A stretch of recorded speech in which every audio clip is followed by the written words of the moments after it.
All right, looks like we've got most people coming in to the conference right now, or the webinar. So we'll go ahead and get started. Hello and welcome to the 2021 SABR Virtual Analytics Conference. I'm SABR CEO Scott Bush. Thank you so much for joining us for the conference. We are excited to be offering more student programming than ever before. In fact, this is the first of 3 days of students-only programming in this conference. Today we have 3 different skill development sessions focused on working with data and databases. We'll start with an introduction to baseball databases with Sean Lahman. That will be followed by Jonah, Gardner, and Katie Sharp leading a session about how to work with baseball reference data. Finally, Josh Keane of Major League Baseball will lead a discussion on working with Baseball Savant and R. Our first session today, actually, before I even get into this intro, if anyone is looking for closed captioning, there should be a little button down at the bottom of your Zoom that will create a transcript of the session and keep up pretty well with what everyone is saying. Should you need it. So our first session today focuses on the basics of baseball databasing and will be led by Sean Lahman. Sean is a creator of the Lahman Baseball Database, which contains the statistics for every player and team in Major League history. In 1995, Sean made the database available for download to the public, which spawned a new era of baseball research and eventually led to the creation of the Baseball Archive and later Baseball Reference. Sean has been a SABR member since 1996. Sean, take it away. Thanks, Scott, and welcome to everyone. Very excited to be speaking with you today and talking about baseball databases. Let me, so you don't have to look at my ugly mug, let's get right in here. This is intended as an introductory session. This is for folks who have maybe dabbled with databases a little bit, or even folks who haven't worked with them at all. I'm going to give you an overview with some important concepts and then walk through a bunch of examples. The goal will be that at the end you have enough of a start to work with databases on your own and move forward developing some more advanced skills. We're going to be using Microsoft Access with the Lahman Baseball Database. If you want to follow along at home, you certainly can. This link down here will point you to it, to where you can download it. But if you prefer to just watch along, that's okay too, because we're going to be focusing on some pretty broad concepts today. Let's start by talking a little bit about what a database is. Most folks will say it's a collection of data, but that's not entirely correct. A database is a way of organizing that data specifically to make it easier to analyze and extract meaningful information. When we create a database, what we're doing is designing a set of rules that'll govern how the data is collected and stored, and those rules are what make complex analysis possible. One of the most common ways of working with data is with spreadsheets, and you're probably familiar with Microsoft Excel or Google Docs as examples of that. And for many purposes, spreadsheets are an adequate tool. You can make one pretty quickly. There's no need to apply really strict rules, and you can use the basic tools of a spreadsheet to sort by year to see who the most recent World Series winners were, or to find out, say, how many times each team has won a championship. Spreadsheets are good for simple lists and simple queries, but you need a database to do more complicated analysis and to work with large collections of data. What if we wanted to ask some more complex questions, like looking at the correlation between how many wins a team gets in a season and the likelihood that they'll win the World Series, or maybe how many teams led the league in home runs but failed to make the playoffs?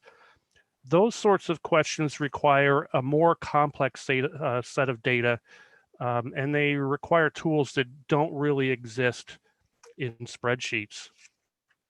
So to answer those questions, or what database folks call queries, You need to create a structured database and work within what we call a DBMS, or a database management system, to make those queries. And we do that using a form of computer code called SQL, or structured query language. We're going to walk through the basics of SQL today, but I think what's most important is that you understand the underlying concepts. The specific syntax of SQL become easier as you spend more time working with databases, but if you understand the fundamental ideas and what we're trying to accomplish, the rest will really be easier. For this session, we're going to work with Microsoft Access. Now, Access is not the best database management tool. It's not one that gets a lot of respect from data professionals, frankly, because it has a lot of limitations. But for learning purposes, it really has a couple of distinct advantages. And first is that it's readily available. It comes as part of Microsoft Office. So if you're working in a professional setting or many academic settings, you likely have it available. For more robust database work, you would need to install a series of tools and learn a programming language like Python or R, and do all of those things just to get started. But if you have access, all you got to do is click that button on your desktop and you're ready to get your hands dirty and dig into a database. The other thing about Access is it has a visual interface that makes it easy to explore a complex database. It has drag and drop tools that help you build queries without knowing how to write SQL code. And better still, the tool will help you learn about SQL by building queries for you. So I'm going to start by explaining some of the basic concepts of how we build a database. And we'll go through these ideas once quickly, and then we'll dive in and see them in action. We talked about rules for databases and that you need them to perform complex queries. So what are those rules? If you recall, spreadsheets are simply organized into rows and columns. A database is similar in that we're going to organize the data into different tables. And each table has what we call records and fields, and each of those fields has rules. And the most important of that is to define a data type. A field can contain a string of text. It can be a number. It can be a date. And of course, you get even more precise in defining those data types. A string can have different lengths, a last name, for example, or it could be a fixed length, like whether they bat or throw left-handed or right-handed. A number can be an integer, like the number of at-bats, or it can be a decimal, like batting average. Another important rule here is creating something that's called a key. And that's a field that helps us to group similar records together and distinguish unique records from each other. So for example, the team abbreviation, the 3-letter abbreviations we use for each team, is a good example of a key.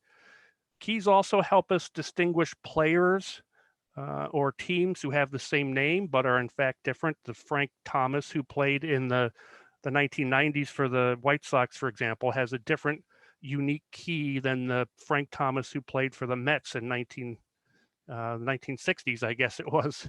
The purpose of these keys is to help us connect different tables together, and that's what helps us to organize the data. These concepts will become more clear once we dive in, but for now, just remember that we organize data into tables, we define data types, and then we create keys to link those tables together. So let's take a look at the Lahman database, the baseball database, and how it's constructed. We should start with a quick discussion about the scope of this database. Of all the publicly available baseball databases, this one is at the highest level. For players and teams, it has season-by-season totals. In other words, one record for each player season, like you would see at Baseball Reference or in a printed encyclopedia. If you're interested in looking at game-by-game or play-by-play data, you want to work with something like the RetroSheet database. If you wanted to look at pitch-by-pitch data, then something like Baseball Savant.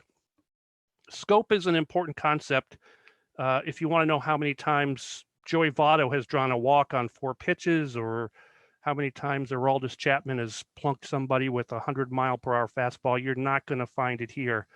And likewise, if you want to know how many times Mike Trout has been intentionally walked in his career, it's going to be a whole lot harder to try to answer that question from a pitch-by-pitch or even game-by-game data. So understanding the scope of your question is important. What you see here is a visual representation of what's in the Lahman baseball database. Each one of these boxes is a data table. There are 27 of them.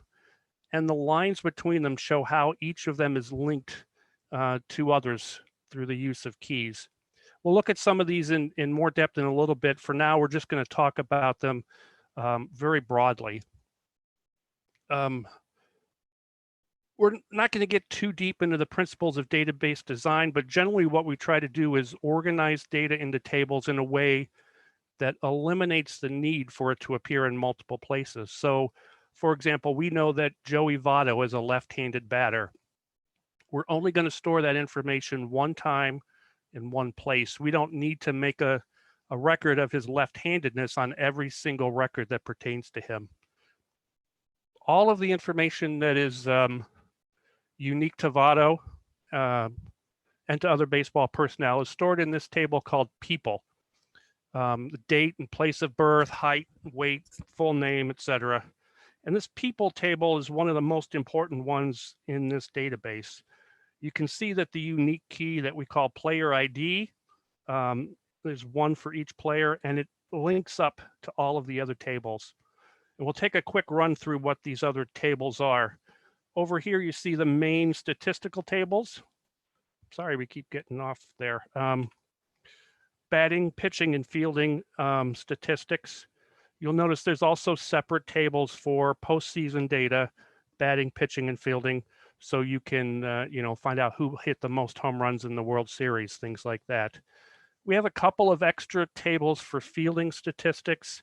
Before 1955, the official statistics lumped the 3 outfield positions into a single category. So a guy like Babe Ruth played games in left and center and right throughout his career. But the official stats clump that all together just under one heading as outfield. So that table has a breakout. Fielding OF has a breakout of how many games each outfielder played, broken out by left, center, and right. And that's for the years before 1955. This fielding outfield split table has some more advanced fielding data for outfielders that's derived from retro sheet game data. We could do a whole hour on fielding data, but I don't want to get sidetracked too much. This other table over here is called appearances, and that just tracks how many times a player appeared at each position. The fielding table obviously has a lot of that, but it doesn't contain the number of times that a player appeared as a designated hitter or a pinch hitter or a pinch runner. We've got a separate table for managers here, which contains their year-by-year managerial records. And just as with all of the tables for players, each one here has a corresponding record in the people table with their full name and birth date and so on. So the people table is a pretty important one because of everything that's related to it. And the same is true of the teams table, which has year-by-year data for each team. Their won-loss record, team totals for batting and pitching, their place in the final standings, etc. And there's 4 tables that live underneath that team's table that store additional data related to each team season.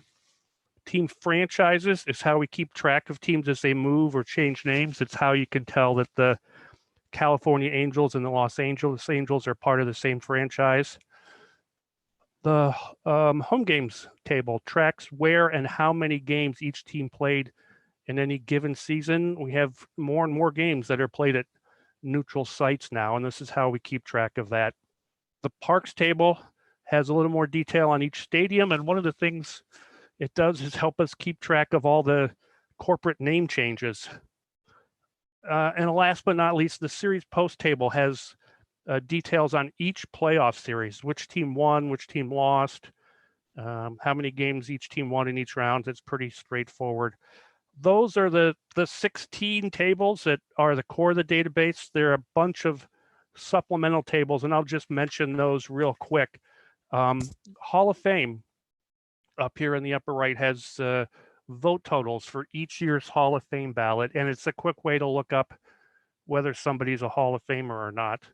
The All-Star table has data on every player selected for an All-Star game, whether they played in the game, whether they were a starter, and salaries is it's an admittedly incomplete collection of annual player salaries based on figures that have been made public. There are 4 separate tables for awards with manager awards and player awards stored separately. Award players, for example, is a list of the players who won the MVP award, the Cy Young award, Rookie of the Year award, that kind of thing. The award shares tables have voting breakdowns, so you could use that to find out, for example, how many Yankees have gotten MVP votes and how many. Up in the upper left, there's a table up here called college playing, and that's a list of which colleges a ball player might have played for, 1 record for each season. There are no playing statistics here. It's really just about where and when guys played college ball. And the table called schools has more details on each college team, like where it's located and the full name of the school. I'll mention 2 others that really aren't used very often down here at the bottom, managers half and teams half. Those are related to split seasons, which are more common, I guess, in the minor leagues, but have only happened twice in the majors. And they have first and second half win-loss records for teams and managers. So I'm going to switch over to Microsoft Access now so we can get a closer look at some of this in with our hands on and explore some of the rules that we talked about before, about data types and things that'll make more sense when you see them in practice.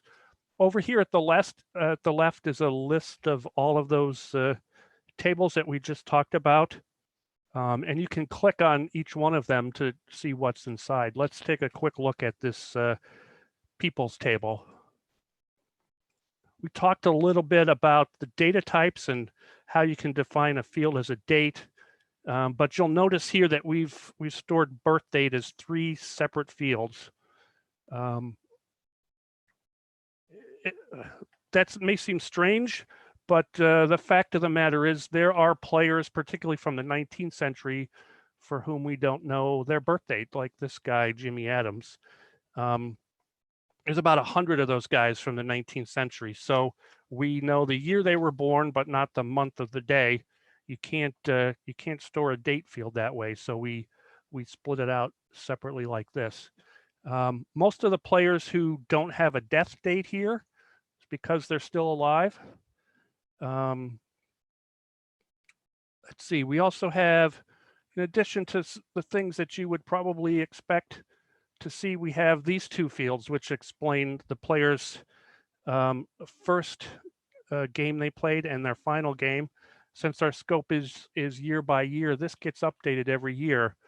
So a player who may play this year has a listing there for final game. In this country, of course, we usually express height as feet and inches, but that gets tricky. If you store that as a string, say a guy who's 6'2" as 6-2, then you can't perform mathematical functions on that value. If it's a string, you can't do a query that does comparisons to say, hey, who hit the most home runs who was under 5'8". So we convert this value to inches here. And I'll just note one more thing. Hold on a second. I'm having a problem sharing my screen here.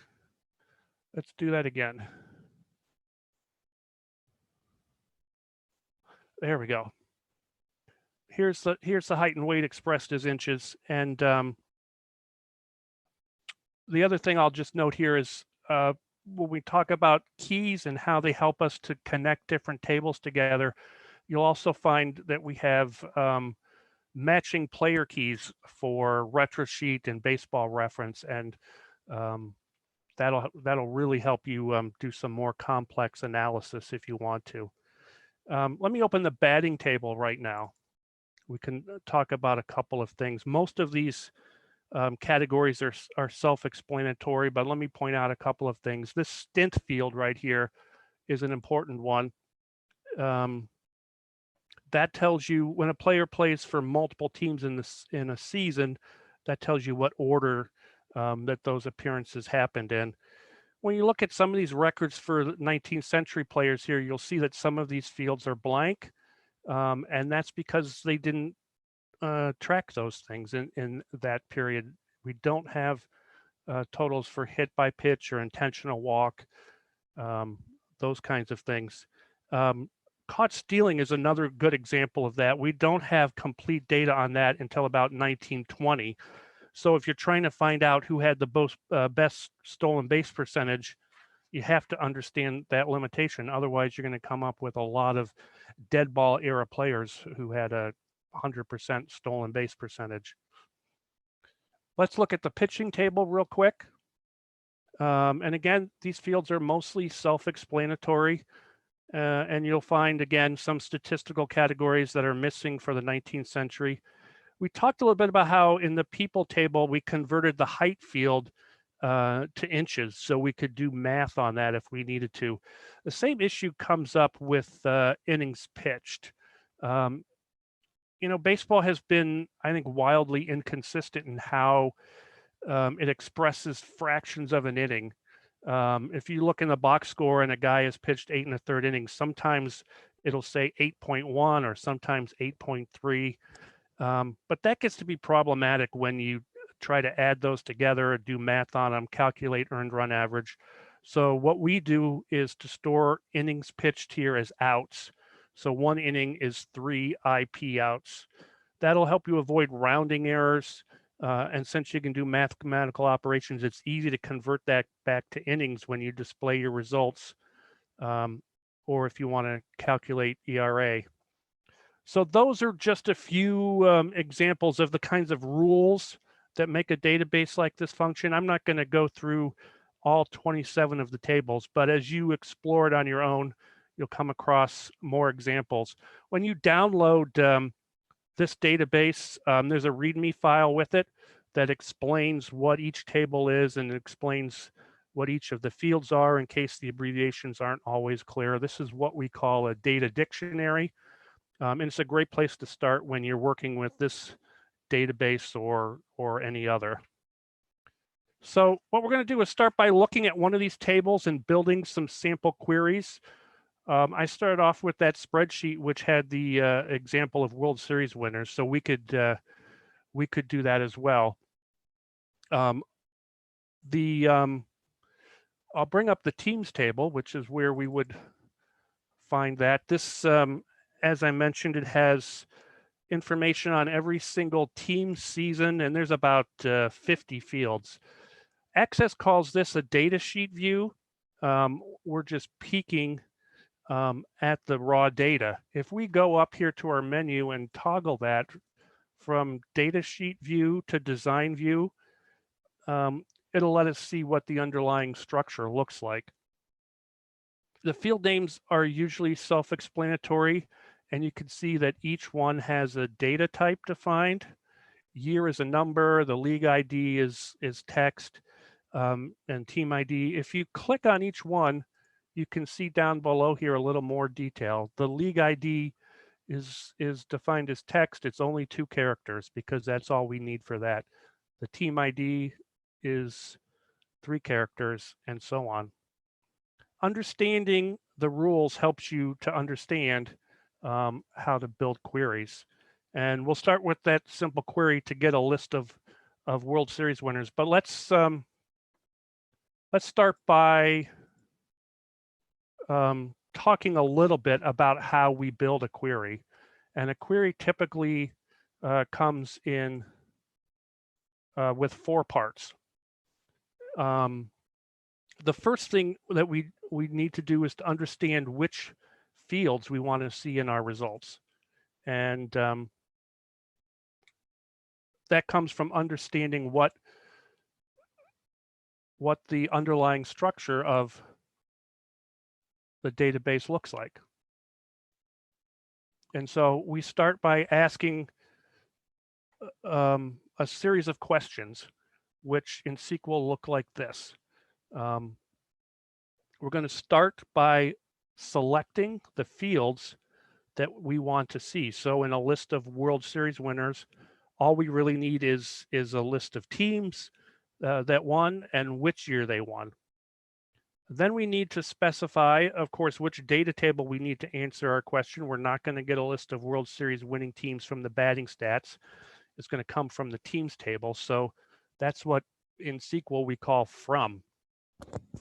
But we also don't need a list of every team, just the team that won the World Series each season. Conveniently, we have a field that tells us that. We only want the records where a field returns a particular value. In this case, there's a field called World Series winner, and it's either a yes or a no. So we're going to just look for those fields where it's a yes.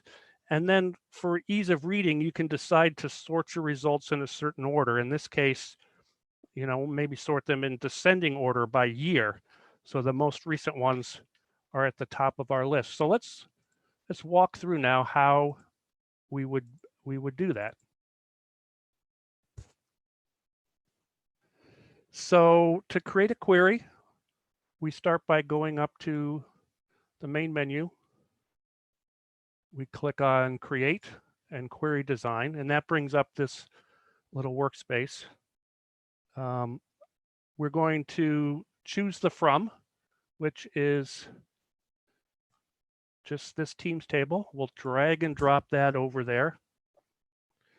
The select part, we're going to select the fields we want, drag and drop a year, drag and drop a team, and then for where, or what Access here calls criteria, we're going to bring over the World Series winner field, and we want that to only return values where it's equal to yes.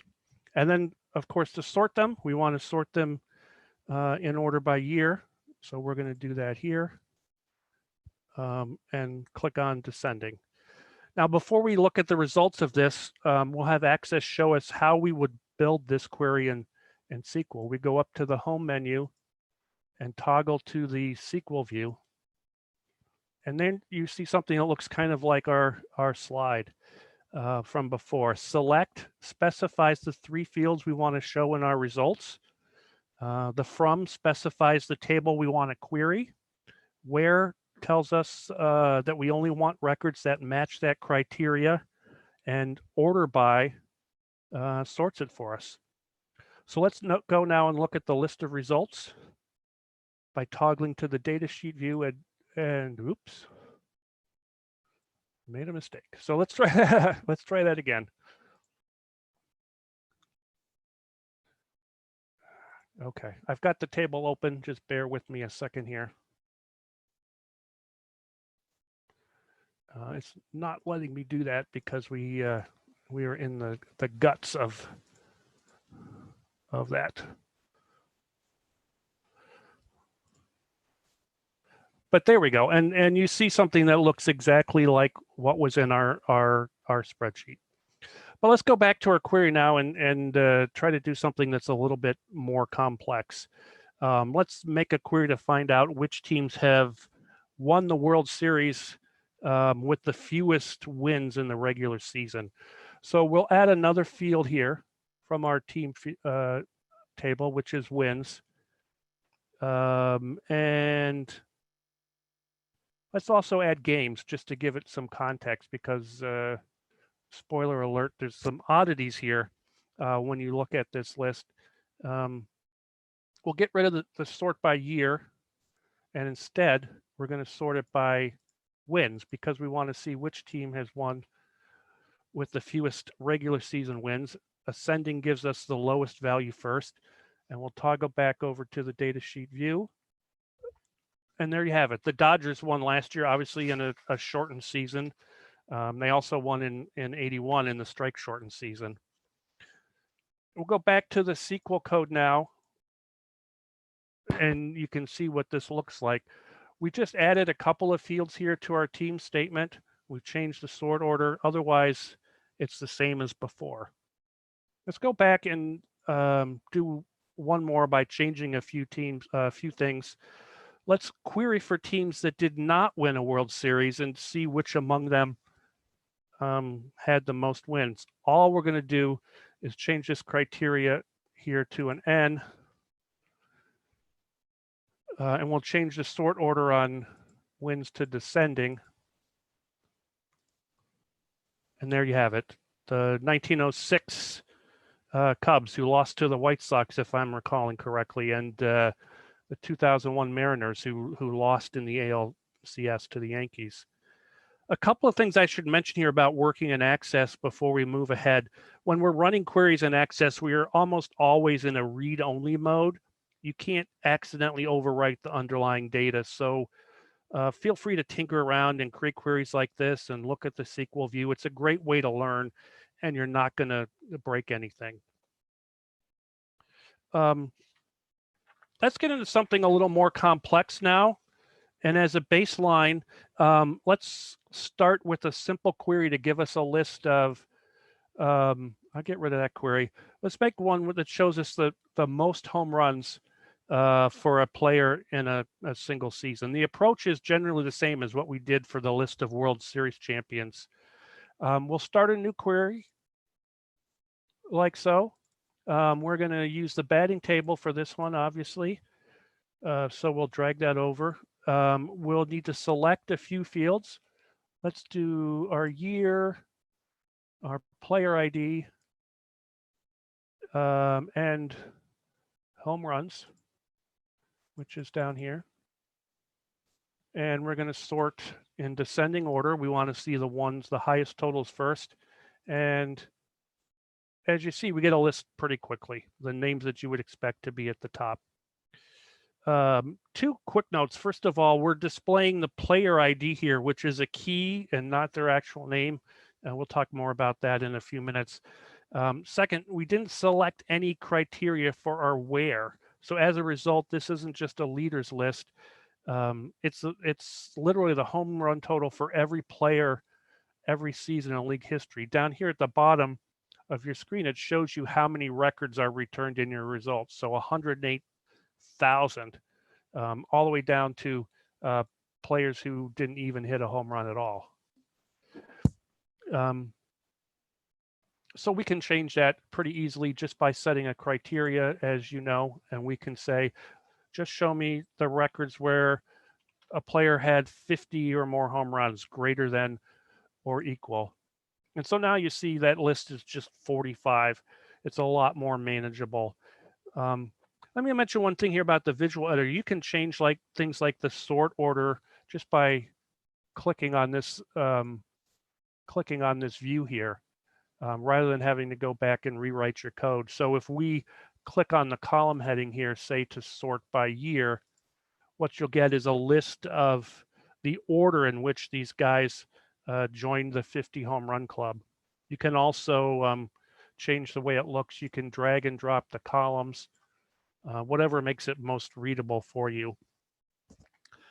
What if instead of single season leaders, we wanted to look at career records, like the all-time home run hitters? The batting table is a list of totals for each individual season, so we're going to need to group them together. And here's how we do that with the visual tool. We'll go back to our query here, and we're going to go up and select this button here, which says totals. All that really does is toggle on this group by function, which is in Access, it's hidden by default. And this is where having really strict rules in place helps. We want to group by player. In other words, group all of the records together that have the same player ID. What we want for home runs is the sum total of all of those. We're not grouping them by home run. We want the sum. You can see in this drop down, you can do all kinds of different mathematical functions here. You can see the average, the minimum or maximum, but we want the sum here. And we don't need the year because we're we want all of the seasons of a player grouped together. So let's take a quick look at that and see what our results look like. And that, hopefully is the names you would expect to see at the top of the list: Bonds and Aaron and Ruth and Arod and so on. Take a quick look at what the SQL statement looks like for this kind of a query. It looks very similar to what we've done before. The big difference is that we have this group by statement, which tells Access to group the results so that there's one result for each player ID in the batting table. When you're grouping records like this, the where statement becomes a having, and you'll notice in this case, it carried over our limit of at least 50 home runs from the earlier query. I'll mention one other thing here. There's an as statement up here, which just tells Access what we want to call the field when we're looking at our results. It defaults to sum of HR, but we can change that to whatever we want. Let's say career home runs. And you see it changes that there. It shouldn't take you long to become proficient at building these types of queries in Access where you're working with one table at a time. But let's look now at how we can do queries with multiple tables at the same time. Let's go back and we'll add our people table here. If you'll recall, that table has all of the information that pertains to individual players. So if we want to display player names, this is how we would do that. And we can do that because we have a key called player ID that exists in both tables.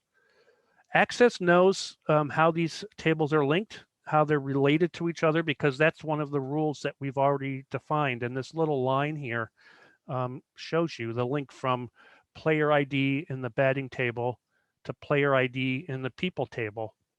So we'll just drag and drop last name and first name. I've been dragging and dropping here. If you prefer, you can just double click and it'll show up there. And now we have a list that has the names, which is much easier to read, obviously. A quick look at the SQL query. Most of this should be familiar, but notice in the second line, we've got a new statement called inner join. That's where we tell the database engine that we want to do a query against two tables and link them based on a key that exists inside each one. In this case, we're linking the player ID in the people table to the player ID in the batting table. So going back to what I said at the outset, this type of query is only possible because we put rules in place. We created keys and we know that there's a corresponding record in each table. Let's put another spin on this. Let's change our query so that we can see which of these hitters was a righty or a lefty or a switch hitter. And we'll do that just by adding the bats field here. And you go back and you can see that that's added. We can also do, as you recall, can set some criteria to look at, say, just a list of left-handed home run hitters. There's the list of most career home runs by a lefty. We could also change that to, let's look at switch hitters, which we denote in this database with the letter B. And there you go. Maybe you're only interested in a list of sluggers who are still active. How would you do that? Let's add another field to our query here of the year.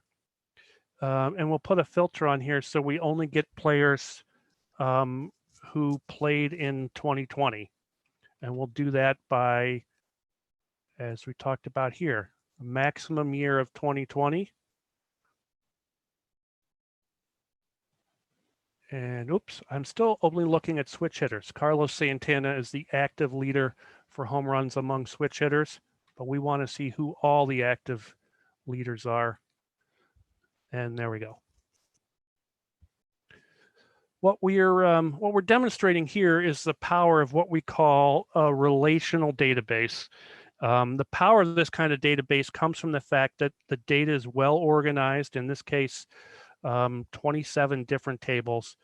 And because we've got these defined rules and created keys, we can begin to do all sorts of complex queries.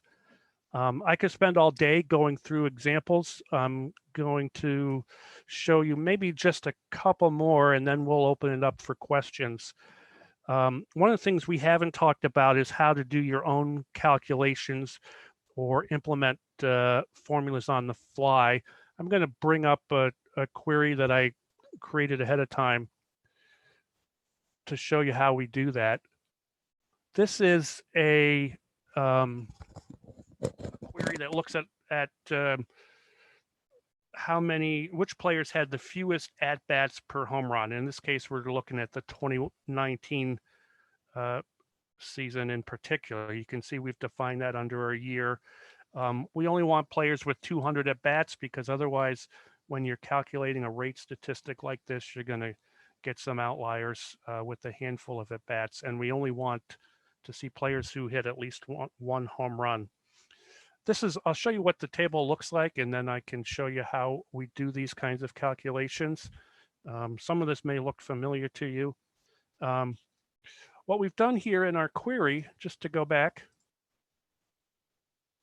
is to create this field down here at the end, which we've called at-bats per home runs. I'm just going to expand it so you can see the formula there.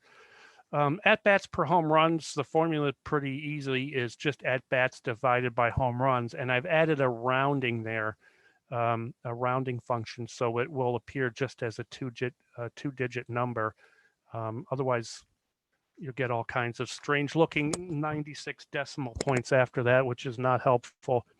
When we talked about in the SQL queries that you can give a title to what your column headers look like, and we've just called that at-bats per home run, just to make it a little more readable.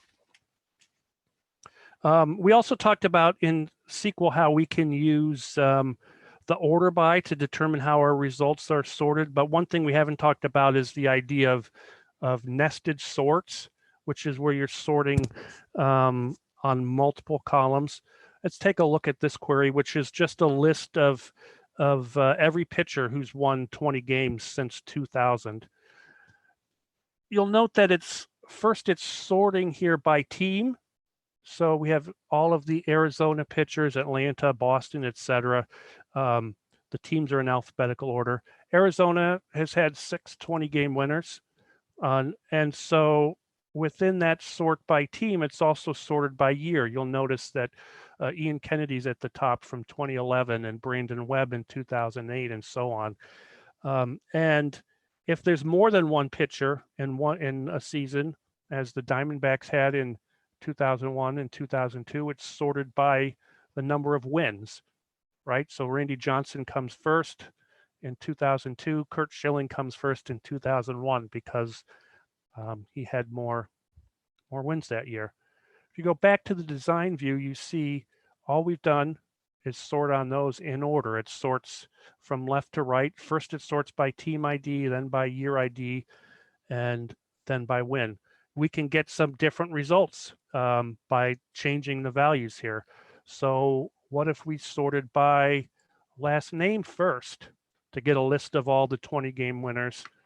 That would look something like this: alphabetical order by pitcher, and so on. There's almost an infinite number of ways that you can generate reports just by changing the way that you do your sorts. I'll do one more real quickly, which is just looking at how we join multiple tables at once. Let's look at a list of, we were looking at most home runs. Let's look at just who hit the most home runs that's in the Hall of Fame.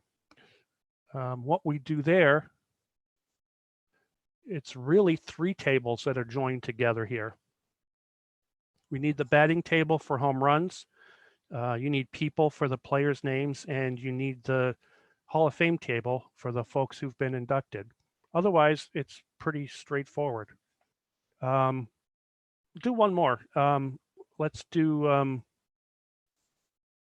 this one, which is a list of award winners. In this case, we're just looking at Cy Young Award winners. We get that information from this awards table. We link to the people table because we want to have their first and last name. But we need two keys to link the awards table and the pitching table together. That's because we don't want to find all of the pitching records for the award winners. We don't want their career totals. We just want the wins and losses from the season where they won the award. So from the awards table, we want all of those who are Cy Young winners, and this is what that looks like.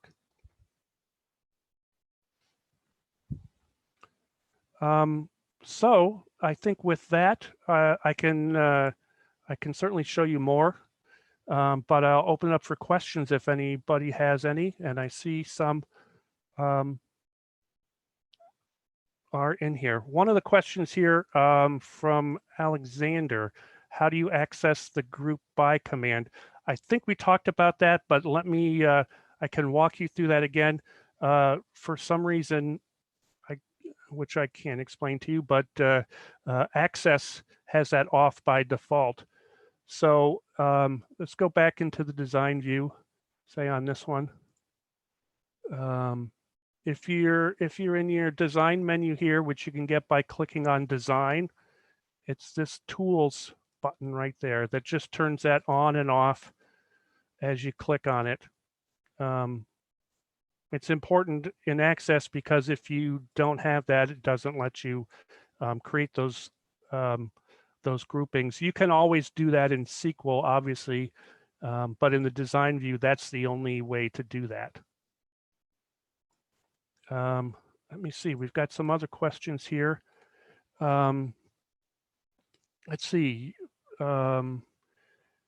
Peter has a question. Why would doing max equals 2020 query only include active players? Well, in that case, we were doing a query on the batting table.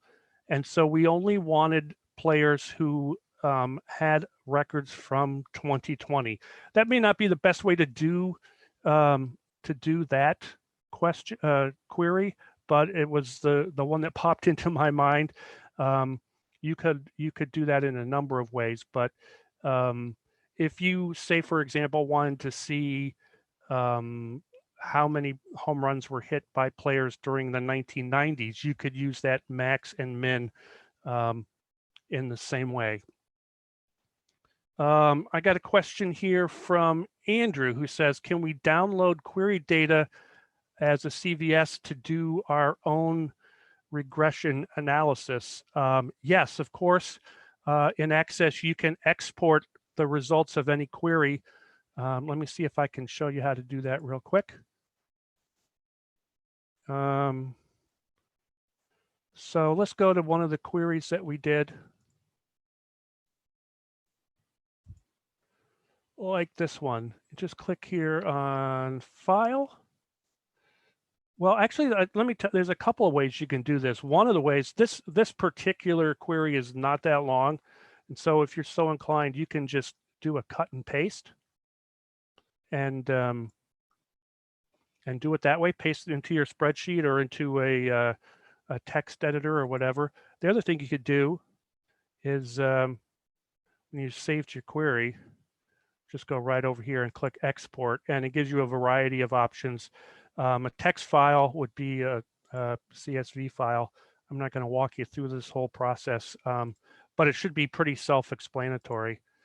I'm going to mention just at the end here, I know there's going to be more questions that we can get to, and as we go along, as you go along and spend some time, you may come up with questions.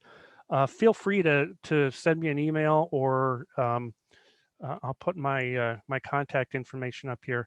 I'm happy to help you through, walk you through. There's also a number of tutorials online if you just Google for that. A lot of if you're any kind of developer, you know sites like Stack Overflow are a great resource for other people who've encountered the same question, and that's certainly the case here. Alex asks, how often does this update? It says, say after the first week of 2021, will I be able to run numbers off of that data? This database only updates at the end of each season. So we talked about scope earlier. If you're looking to do a kind of a real-time analysis of what's going on in the present, that's going to be hard. You won't be able to do that with this database. There are some others that will help you more. Let's see. Christopher has a good question here. What's the process like for creating a database and identifying keys? That gets tricky because I think oftentimes when you begin, you're not sure what the data is going to look like. You're not sure necessarily what you should be including in there and not. It's database design is a complicated science. But I would say don't expect to have all of those answers up front if you're designing a database. Things will become more apparent as you work with it. And as you start to do queries, what you'll find is perhaps that you set up your database in a way that doesn't make those good queries possible or easy. And that may lead to some redesign work. This one evolved over time and continues to evolve, and we're continuing to make updates to it. Ali asks here, can you use Access to create visualizations with the data, or would you use a programming language like R? I would go right to R if you're interested in visualizations. There are some very good tutorials on how to work with this particular database in R.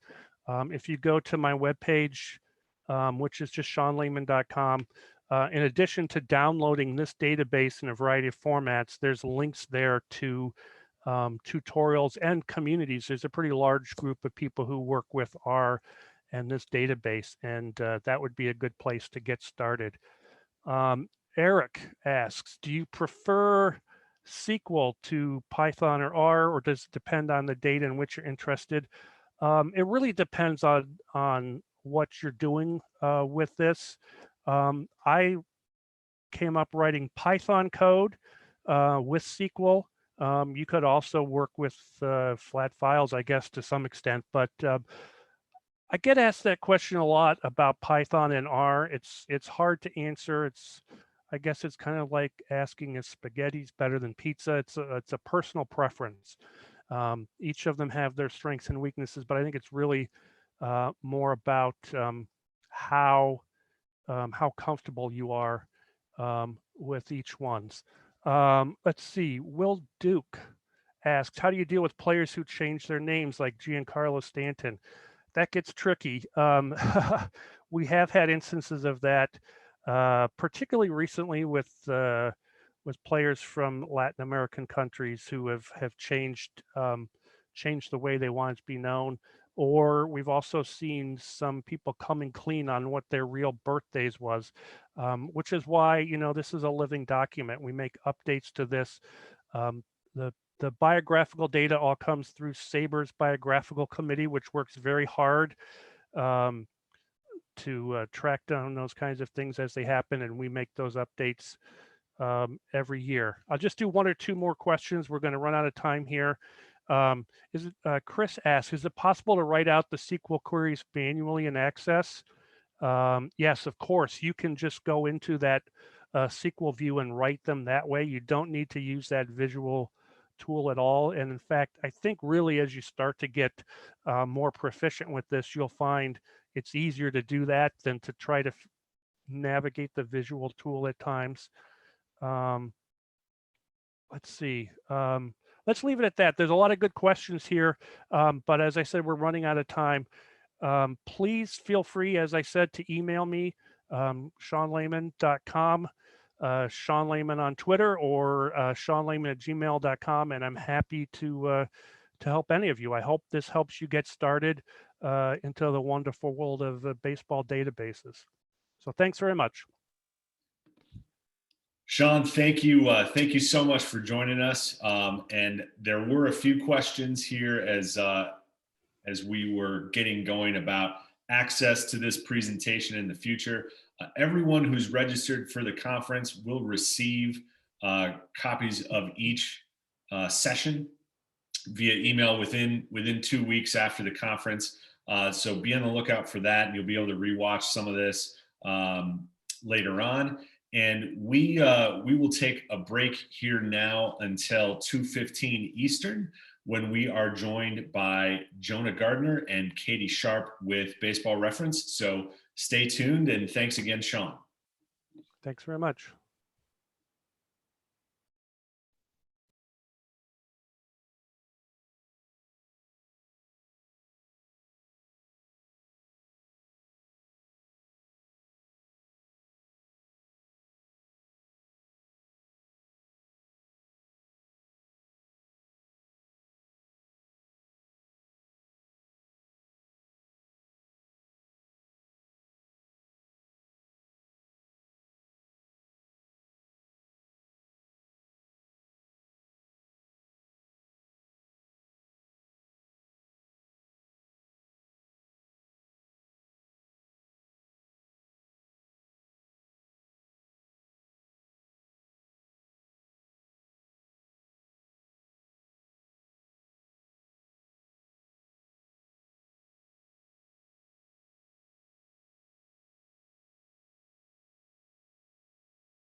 Okay, we're back.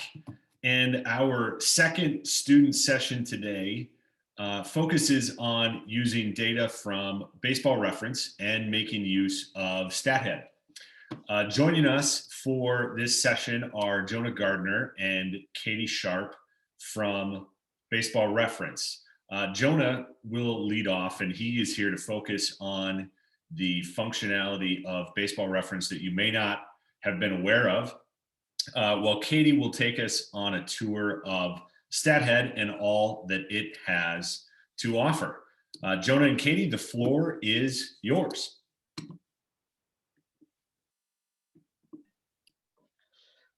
Great. Thank you so much, Scott. And thanks to SABR for having us to do this presentation. My name is Jonah Gardner. I'm the social media manager at Baseball Reference. And yeah, like Scott said, I'm going to walk you through some stuff from our website that you maybe might not be familiar with, some hacks and tricks that, some of the stuff, I've worked here 5 years and I just learned it, a few weeks ago in preparing this presentation. So there's so much stuff you can do on the site that most people don't know about. And then so I'm going to go for about 20 minutes, and then Katie's going to come in, and she is in charge of customer success for our StatHead project. And if you think that like the normal Baseball Reference site is powerful, once you get onto StatHead, you'll really be able to take your research game to the next level. So with all that said, I'm going to share my screen here. Sorry, I just need 1 second to do the system setup thing. Sorry, I've never haven't done this on this computer.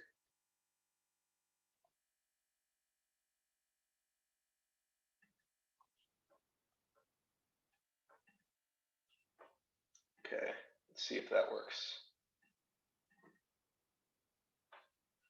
All right, so can everyone see my screen? It looks like it's working, so I'm gonna assume that it is.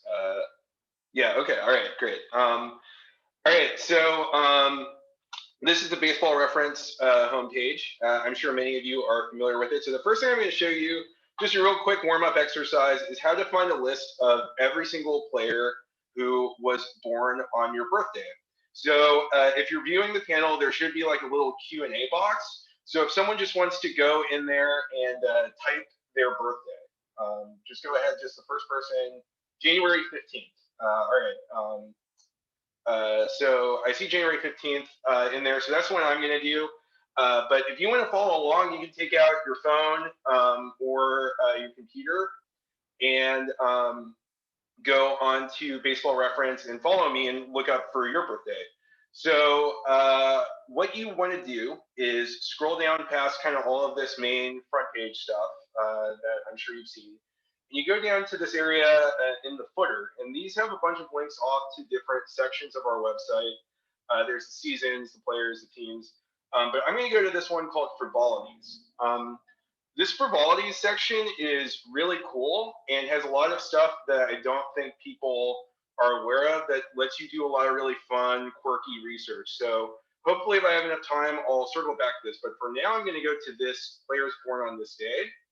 And then I'm going to enter the day, which was going to be January 15th.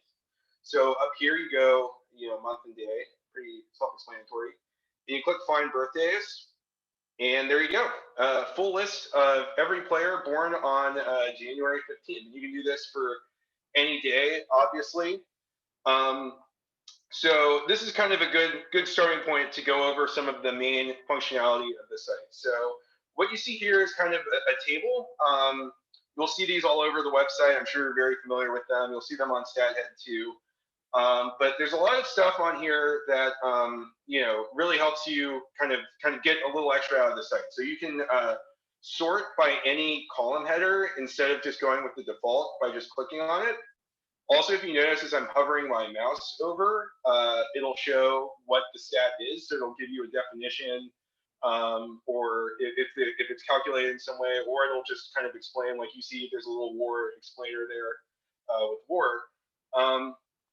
And then the other thing you can do with these tables is actually like share them or download them to work with on your own. So what you would want to do is hover over this share and export thing with your mouse, and then you'll see all these options. So if you want to take a table, just a full season batting stats table to work with on your own in Excel, or to run formulas with, or to do calculations with, what you can do is click Get as Excel Workbook.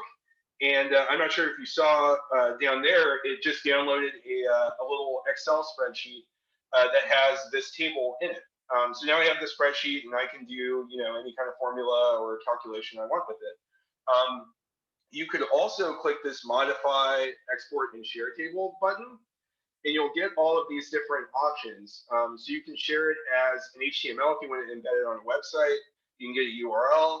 If you're arguing with someone on Reddit and you want to prove that they're wrong, you can get it formatted for that. All of these different options. And then you can also modify the table so you can get rid of columns you don't want. And you can get rid of rows you don't want. And you can actually get rid of like all the rows past a certain point with this little diamond thing. So if you're making something to take a screenshot of, that's a great way to trim it down to just the important information you need for the screenshot. If you're going to embed it on a website, or like I said, share it on Reddit, stuff like that. So that's how to use a table, and I think that's something that a lot of people maybe don't realize. But I want to go now into a little bit deeper into the player pages. So I just went with Matt Holliday, one of the higher WAR players, born on January 15th. And yeah, so I think probably you're pretty familiar with this if you've ever been to our website. You can see these tables. This is the table with the standard stats. You got WAR, and then as you scroll down, you'll see postseason. Appearances on leaderboards and stuff like that. One thing I do want to point out up here in this bio section is that all of this stuff in blue is a link that'll send you to something relevant. So like you can see all of the players who went to Matt Holliday's high school, just like we could see the list of everyone born on the same day as him. So people know that you can get OPS, you can get batting average, home runs, WAR. But I think that we've had a lot of other advanced stats that are kind of hidden away, a little deeper onto the website. So we recently added this table to try to surface some of those that were, they're called the advanced batting table. These are more advanced stats. And this is just a small taste of what you can really get on the advanced stats page. So the way to see the full thing is you can either click on this link up here. You can click on any of these links down here, or on this gray bar that when you're scrolling appears up here and then follows you down as you scroll. If you go to Finders and Advanced Stats, Katie's going to go over most of the rest of this stuff, which is extremely powerful. But for now, we're going to look in the Advanced Stats section. And whichever one of those links I point to that you click on will bring you to this page. And so you'll see these first two tables are the same. But then you start getting into other stuff. So we have this table of sabermetric kind of advanced stats.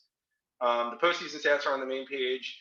But we have this table of ratios. So you can see strikeout percentage, walk percentage, all that stuff. We have win probability data. And I want to point out championship win probability added, which was originally on the baseball gauge, and which we added to our site last season. And that, if you're familiar with win probability added, measures how a player's performance affected the odds of winning the game. So this does that for a full season for the team's odds of winning the World Series. So it's their championship win probability. It's how much they added. So you can see really interesting stuff with that. Here in 2014, Matt Holliday nearly swung the Cardinals' titles odds by 5%, like on his own. So that's pretty cool. Here's base running. And again, there's a lot of stuff that I'm not sure people know we have. It's not just stolen bases and caught stealing, but you can see actually by base, their stolen bases and caught stealing. You can also see outs they make on the base paths. So, this is outs at first base, outs at second, or just kind of thrown out in general. And then you can also see when they take an extra base as running on hits, and stuff like going from first to third on a single. So there's kind of more advanced base running stats you can find. And then this table has a breakdown of some situational hitting, so you can see like productive outs. You can actually see like a productive out percentage and stuff like that. And then the last one is this basically pitch by pitch data. So you can see stuff like swinging at the first pitch. You can see pitches per plate appearance over here. So this is like if you really want to drill into like what a player is doing during a plate appearance. You can get that information on here. So all of this stuff is cool, but obviously what you would really want to do with it probably is like compare players to each other, see who the best of the majors is. You can't really do that on a single player page, obviously. But you can see all of that, again, kind of tucked away a little deeper on the site. So if you go to any sort of season page, so I'll just go to the 2020 season page, you'll see kind of the same gray bar that we had on the players.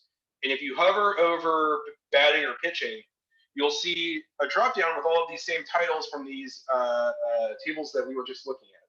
So since pitching was the last one, pitches was the last one I was looking at, I'll go to that one. And you can see, you'll see two tables. This one on top, it has all of those same stats we were just looking at, but now it's the full team total. And again, because it's a table, you can sort it. And then the second table is every single player in the league that year. And again, it's those same stats. So now you can see who took the most pitches per plate appearance or the fewest, who had the highest first pitch swinging rate, who saw the most 3-0 counts. And so that's where you can really kind of start to like get the most out of these, really deep, like advanced stats is going onto these pages. The other thing I just want to mention about this table is that we automatically hide non-qualifiers for rate stats. Like that's the default setting. So when you're doing pitches per plate appearance, you're not getting someone who had like one plate appearance and just swung at the first pitch. You're getting people who had enough to hit the minimum. But if you don't want to see that, if you do want to see everybody, then you can just uncheck that box and you're good to go. So that is that. I'm going to go back to their, let me just take a look at the questions. Yeah, so as far as stat head stuff, Katie will get more into that. Right now, there's not a way to get more than the first 500 matches. You would have to go page by page and download them all. And then for Kimberly's question, Baseball Reference does have play-by-play data. We have play-by-play data that is 100% complete all the way back to 1973, I think, or 74. And then when you go, and then the further back you get, the less complete it is, but it's still back to the 50s. We still have, 90, 95%. And you can get all the way into like earlier, like a century ago, and there will still be like decent play-by-play data. So here, like I'll pull up a box score just to show you kind of briefly what I'm talking about on here. So here you can see this is the play-by-play section, and it has every play. It also has the pitch counts, and you can see for more recent games, it'll have like the pitch results. Pitch counts are only back to like 1988 or so, but that's still really cool. So that play-by-play data is what we're using to build stuff like the pitches batting table that I showed you. How pitchers perform with different catchers behind the plate. I think we do have that, but let me, that actually will take me to the next thing I want to show you, which is the splits page. So you can see, obviously you can see full season stats, but we also have splits and game logs. And splits are basically statistics by a player in a certain category. So you can see, how a pitcher did in a month, how he did in a game, and leverage by inning, stuff like that. And then ballpark. And then here it is. So here are the stats for pitchers by catcher. So this is everyone who's ever caught Zach Greinke in his career, and you can see who caught him the most. You can see who he did the best with. You can see, strikeout walk rate, all that stuff split out by catcher, but you can also see it by umpire or ballpark or days of rest. So with something like this, the key is going to be like whether it comes from the box score. If it's something like home away, then we'll have that all the way back to like the 1908. So you can look at like all kinds of like old pitchers split stats. For stuff like the count, like how they did on like a full count, we would need the pitch count data for that. So it's only going to be more recent.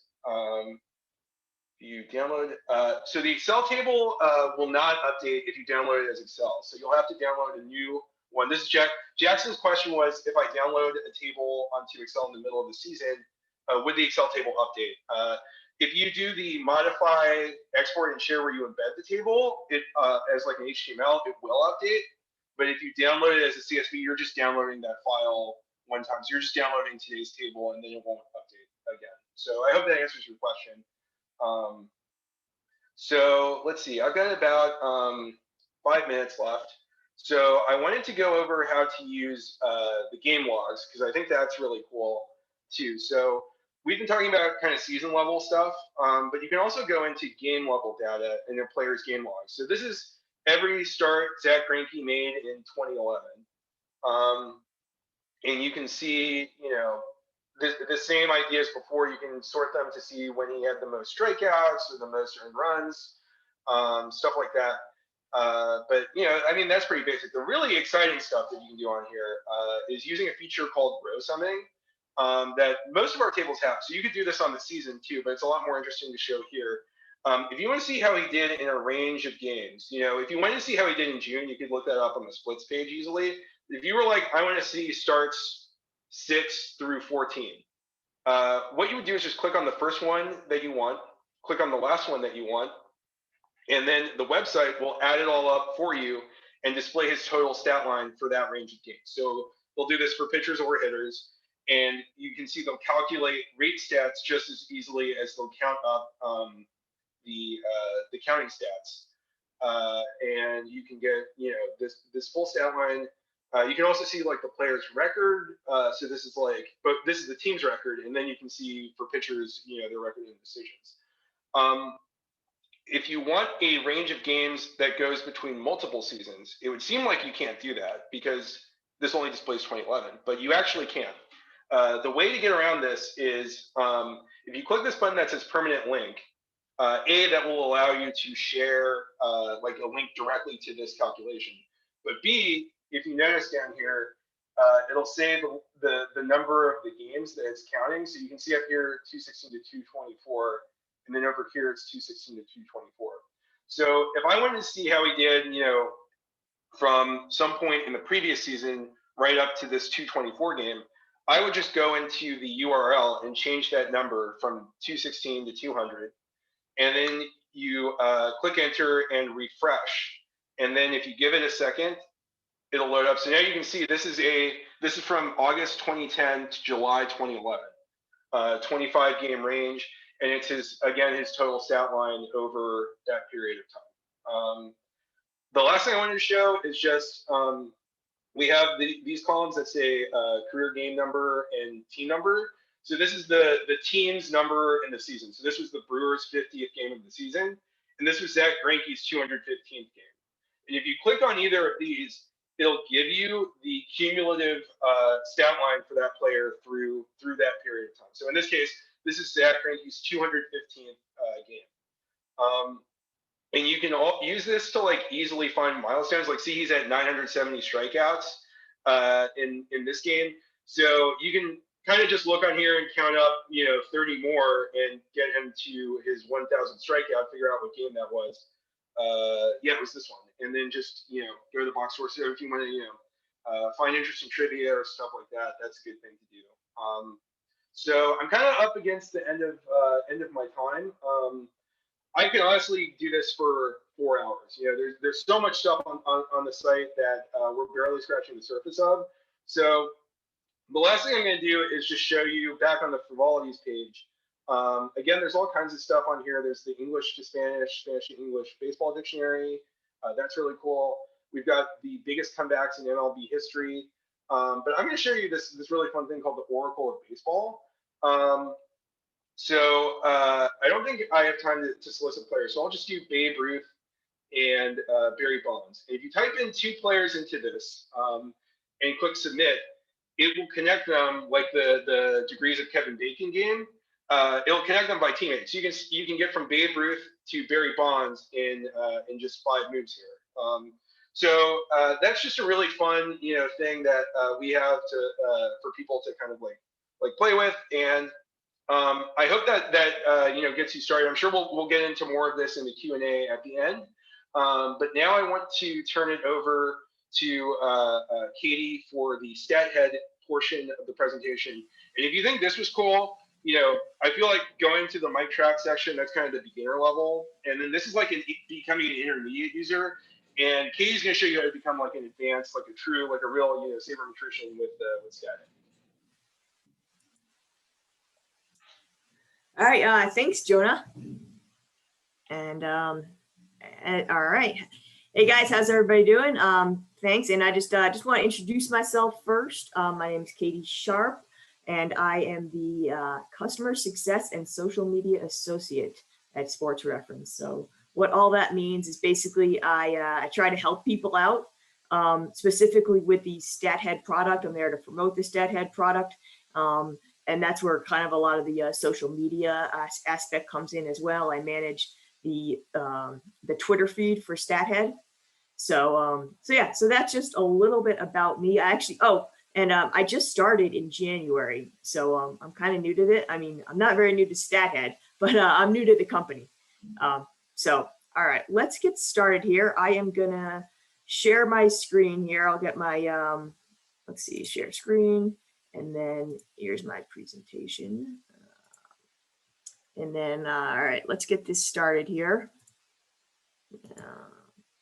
All right, so can everybody see that? Hopefully, all right, that sounds good. So there I am. Yep, you know my name right now. So, all right, so a lot of you are obviously, I'm sure all of you are familiar with Baseball Reference. Jonah did a great presentation on some of the tips there, but you may not be familiar with StatHead. So basically what StatHead is, and this is kind of just a bit of jumble here, but it's just like an incredibly powerful research tool. And so everybody knows that we have this enormous database of baseball statistics. And the way that you can actually search and filter through all those baseball statistics is with StatHead. So we've built this suite of, I think it's almost like 30 tools that we have that allow you to just do crazy searches and basically try and answer any kind of question you would ever want. And as I mentioned here, we do have it for the other 4 professional sports, but obviously I am gonna, the other 3 professional sports, I'm just gonna focus on baseball here because we're at SABR. So basically if you like the Baseball Reference, you are gonna absolutely love what you can do with StatHead. So we call all of the search tools on StatHead finders, and essentially because you're using them to find something. So I'm just going to go to, this is the landing page for all of the baseball StatHead tools. So it's pretty easy, stathead.com/baseball. So I'm going to go there, and you'll see here, these are all of the things that we have. So I think that there's 30 something, maybe there's more, maybe there's less, but there's a ton. And there's a couple that are kind of like what I refer to as kind of like the basic or the most popular ones that you're probably familiar with already. The season and the career finders, where you look up stats by single seasons or by multiple seasons. The game finders, where you can search through all of those game logs that Jonah was showing you. We have our split finders. It's very similar. That is on a season basis, but when Jonah showed you all the splits for the different players, you can do searches on those throughout history and compare players. And then streak finders, that is looking at specifically at streaks of games for players or teams. So we don't have actually a season streak finder yet, but that's probably something that's in the works. So those are kind of the 4 main ones that I like to think of as like the basic, most popular ones. And those are kind of, you'll see those on our other StatHead sites for basketball, hockey, football. They're pretty similar across all the different sports. But what makes baseball so unique and powerful is that there's a ton of other tools we have here that are really unique to baseball. So I'm going to, first of all, I want to start off with this event finder.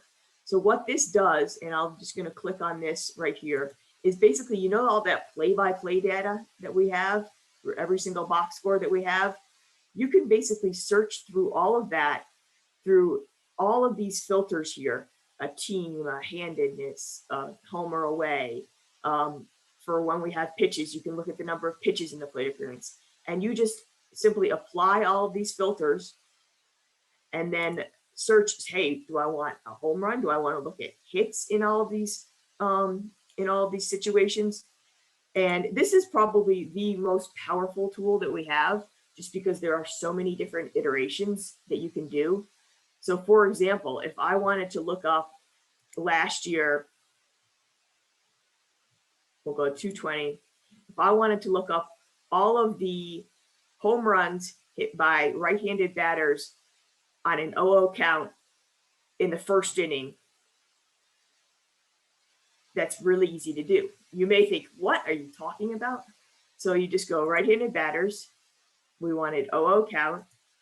And then one of the filters here is inning. And let me just hide this right here. First inning. And here we have our results. So that what you do is it summarizes all of the data up here. So you can see, Luke Boyd had 2 of them. Great, he's awesome. And then if you go down below, there's a list of all the times it happened. So, I mean, this is super powerful. And as Jonah mentioned, obviously all of these tables are exportable. So you can export all of this information to Excel, slice and dice it however you want. So that's the event finder, and that I think is one of the most powerful things, and it's unique to baseball, as I said. Let's go back to that homepage here. And we do that. You can look at it from the perspective of batting, pitching, and then we have it for the postseason and All-Star. The other things I like to point out here that are unique to baseball is this batter versus pitcher tool right here, which basically allows you to look up the matchups between any batter and pitcher, in MLB history, essentially. So if you wanted to look up all the times that, you can actually I believe it's only one person. You can't do I don't think you can enter both names. Yeah, so it's just going to let you look up Mike Trout. And if you search, it'll bring you to all of the pitchers that he's faced. And then you can sort these tables. And you can set different filters over here. You can look at only guys he faced, 20 times. Only look at right-handed batters, anything like that. So this is actually really cool. And if you, Katie, sorry to interrupt you. Sure. You've not quite sharing the screen here. You're still sharing PowerPoint and not your web browser. Okay. Wow. All right. Let's see how we can do this. Share. Let's see. New share. I see that. Okay. Wow. I am sorry. I did not realize that. Let's go to the screen that I want to share. Is that now? Can you guys see this Mike Trout page? Yeah, we got that now. Yep. Okay. I am sorry about that. So here we go. So one other thing I want to mention here is if you click on the name of the pitcher here, it then brings up all of the plate appearances. And I guess I gotta, oh no, we're still sharing that. So it brings up all of the plate appearances that Mike Trout faced against Felix Hernandez. You can just go through all of these and, you know, look at like the last 5 or all the ones that he did in 2015 or something. So that's really powerful there. All right, let's go back here, and we're back here on the this tools page. And then just a couple others I want to point out here. These are, they're unique to baseball, is this neutralized stat finder. So basically you can kind of put any player into perspective of a specific run environment or ballpark. So if you wanted to look up, let's see, who have the most home runs, and then you want to kind of do a run scoring environment, you want to look up at the 2000 Rockies ballpark. That was like, you know, high time, home run hitting, whatever. You click that, and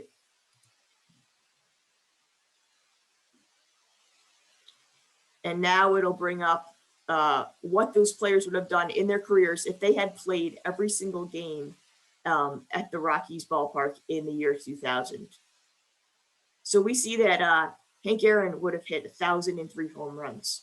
So yeah, that would be pretty incredible. It's a good thing that the Rockies got that humidor, I guess.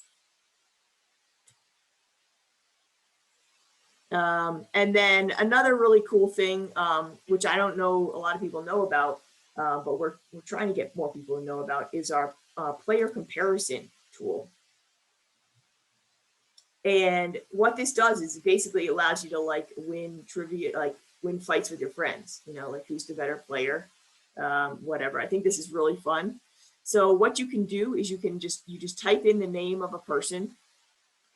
So let's look up, like, in case you guys didn't know, I am a Yankee fan. So I'm going to use Yankees here. And let's look up, we'll look up Derek Jeter, and then let's do another shortstop that you guys might know. So you can look up their entire careers. But I think what else is really cool is that you can kind of compare groups of seasons. So obviously Derek Jeter had a much longer career than Fernando Tatis Jr. so far. But let's look up what Derek Jeter and Fernando Tatis Jr. did in both their first 2 seasons, right? Because that's what we have for Tatis. So you can do that.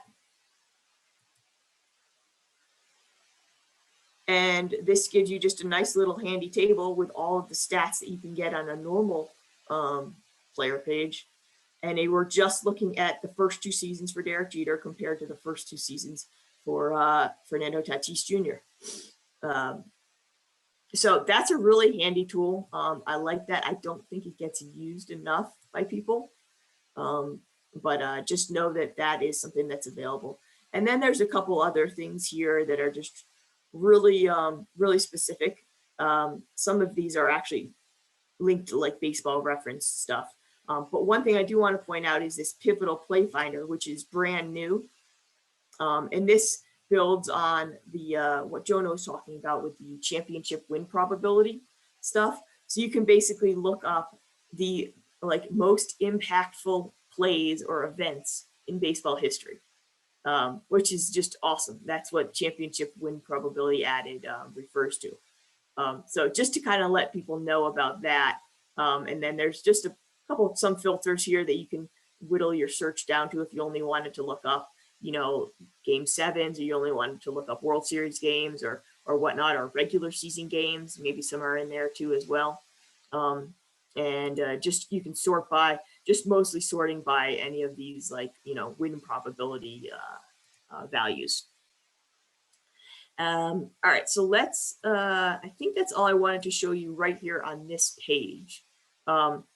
Let me go back to the presentation here, and I have to share my screen. Here we go. All right, so hopefully back here now.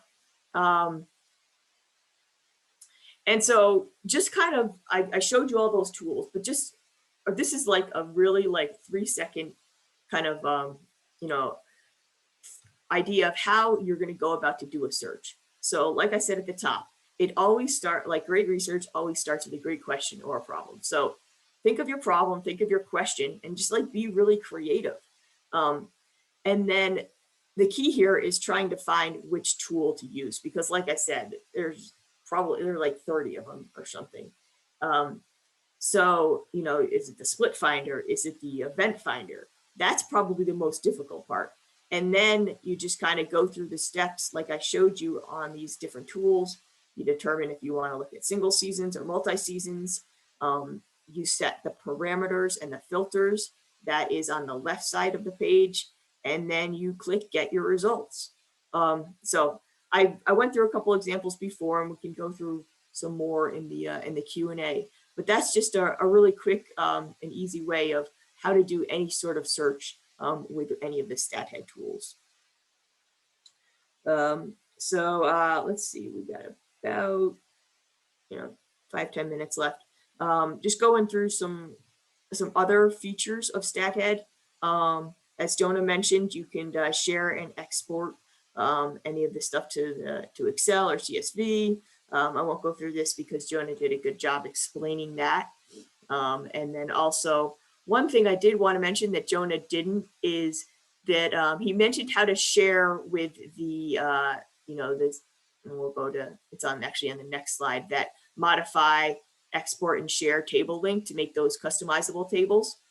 But here I want to show you just a really quick way of sharing a URL or a search is if you look up, and I kind of put this right here, but at the top of every table, there's a little thing that says click for URL to share with others.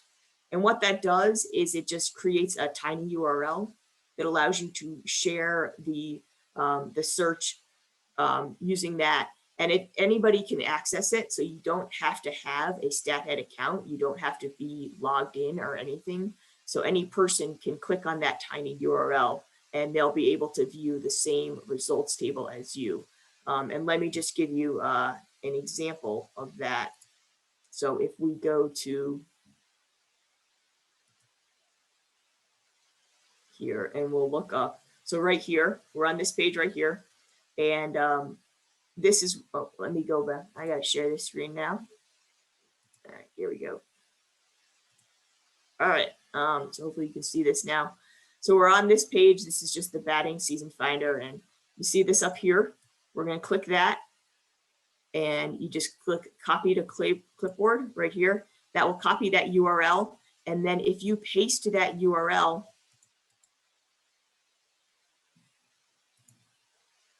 into your browser, it's just going to bring up the same page, but anybody who's anybody can view this now. They don't have to be a StatHead subscriber. So that's something really cool that you guys should know about. It's just a really easy way to share the data.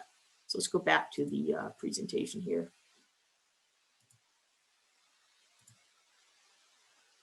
All right, so we went through that. Jonah talked about how to do the modifying with the table and embedding it into HTML and everything, so I won't go through that now.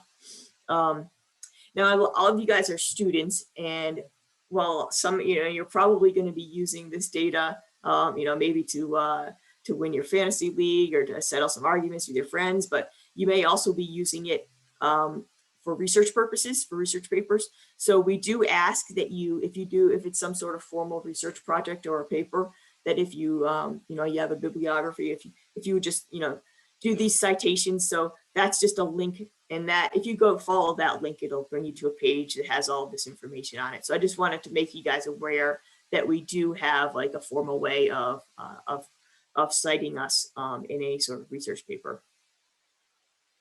All right, so now I kind of want to talk about subscriptions, because obviously, unfortunately, StatHead is not free. It used to be free, but it's just so powerful right now that we wanted to give, in order to develop it even further, we decided to make it a paid product.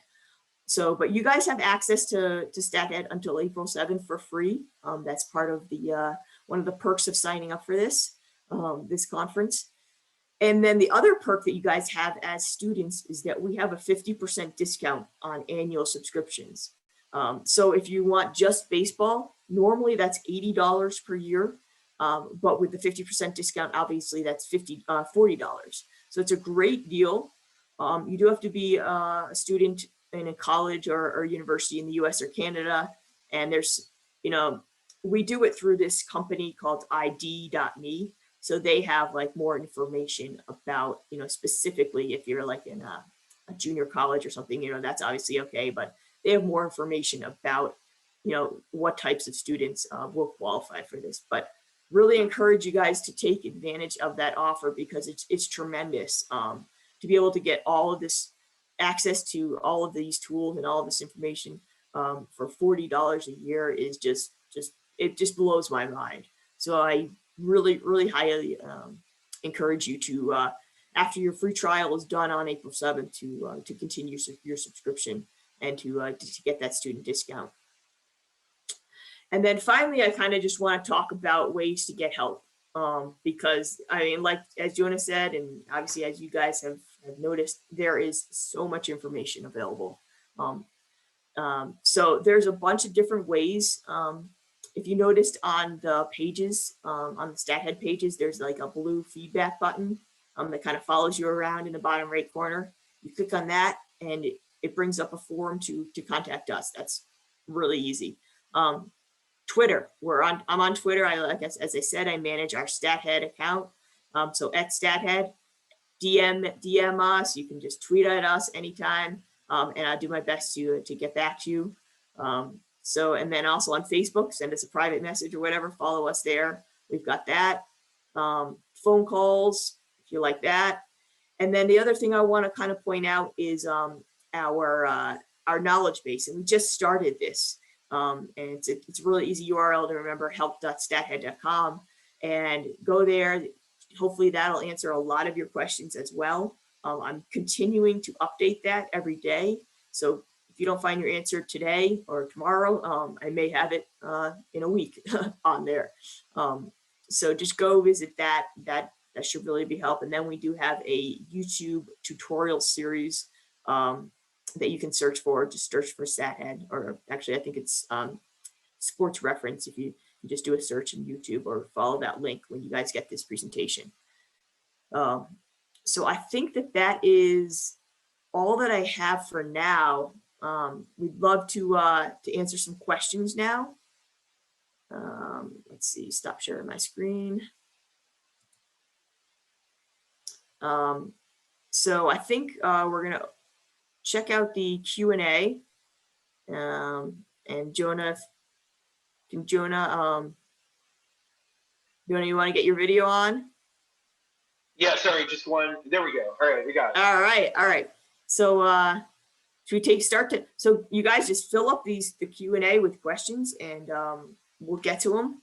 So yeah, and in addition to, if you have questions about how to use StatHead or the sites, definitely send us those. But also, if there's just something that you want us to research, like look up on StatHead, like a trivia question or something, feel free to send us that, and we can do that too, and show you how we would actually answer, a question. So let's see, let's look at what we have in the Q&A.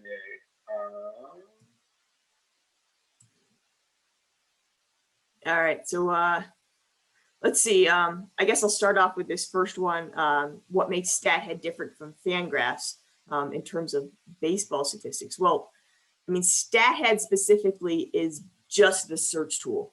So, Fangraphs does have some searching capabilities, but they're more focused on like leaderboards and, individual player pages, and just a lot of different statistics for players, maybe beyond what we have, just different types of statistics.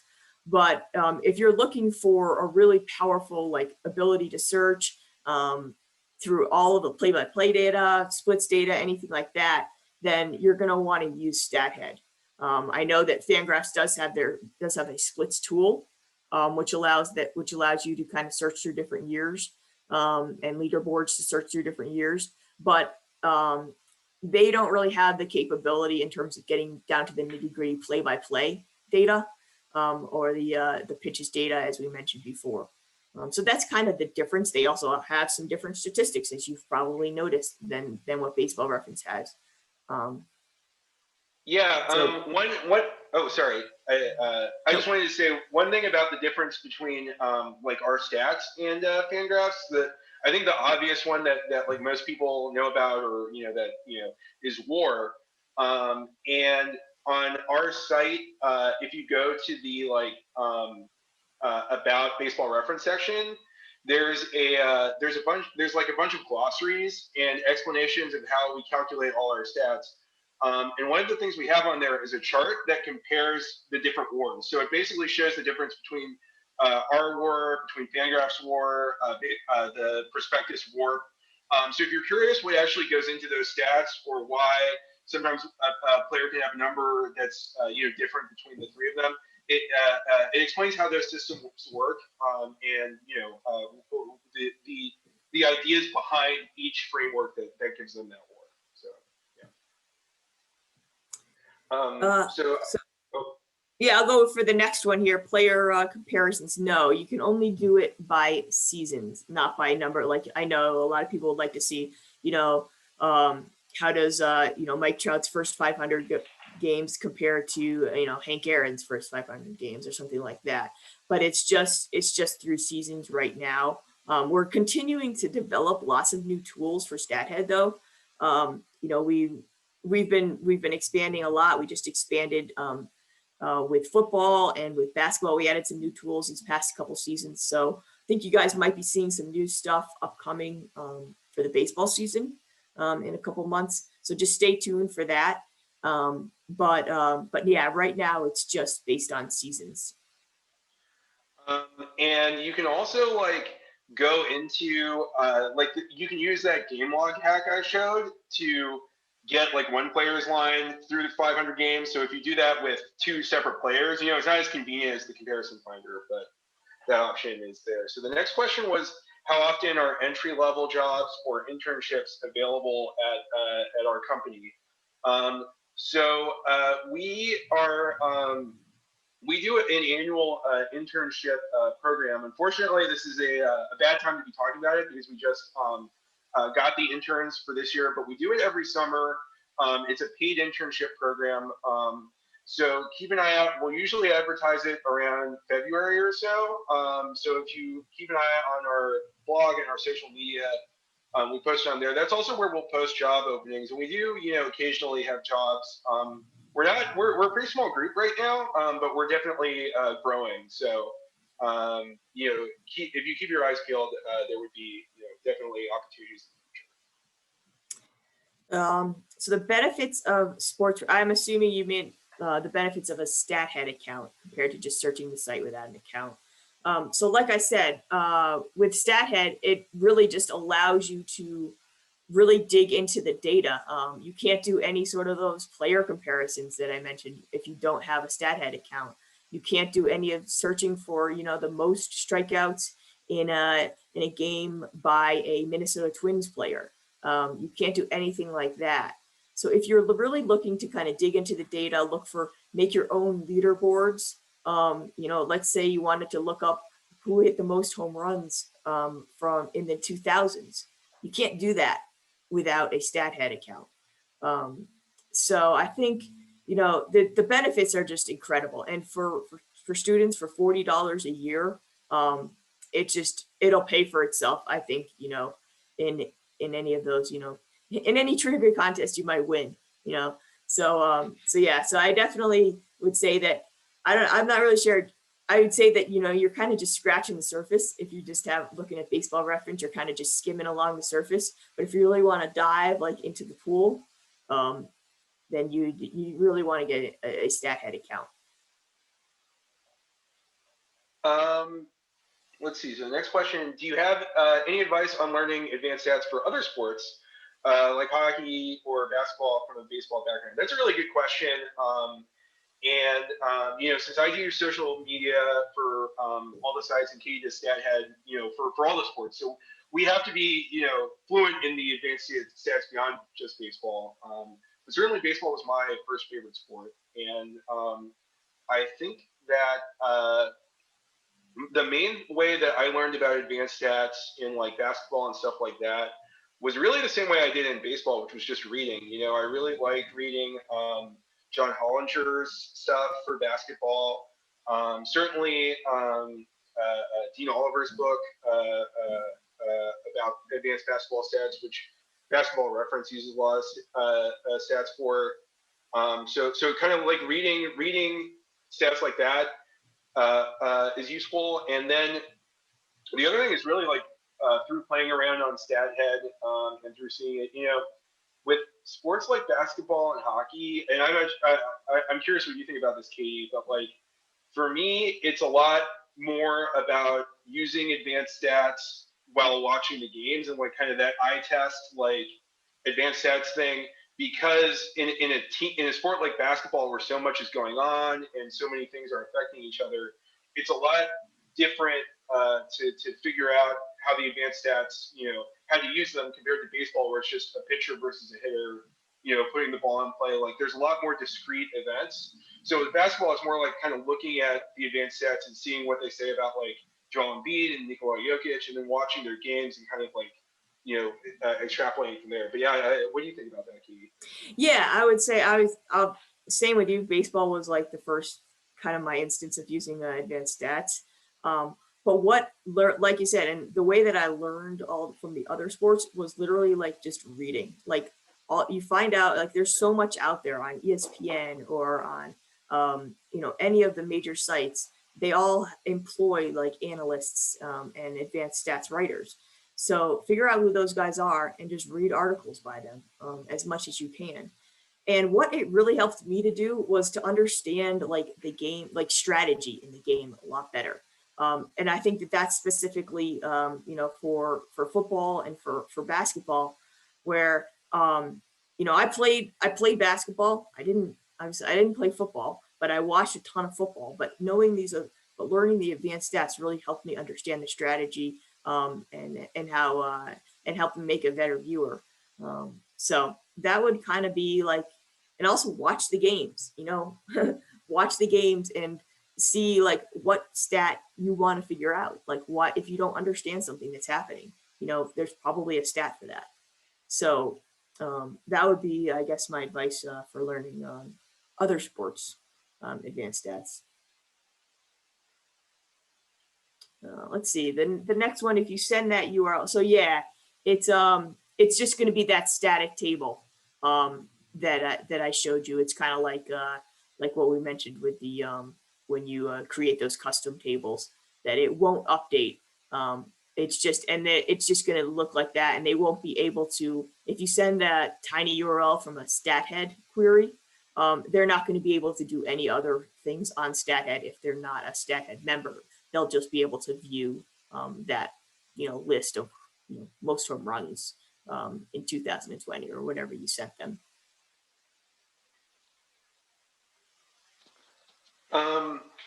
So Will asked how well the neutralized stats adjust between the dead ball era and the modern era, and they do a really good job. Basically, the idea behind that is that we have stats. You know, you can use something like OPS plus, and even WAR is kind of based on figuring out what the average run environment of any given year was, and factoring in the total offensive production for that year, factoring in the ballpark that the players were playing in.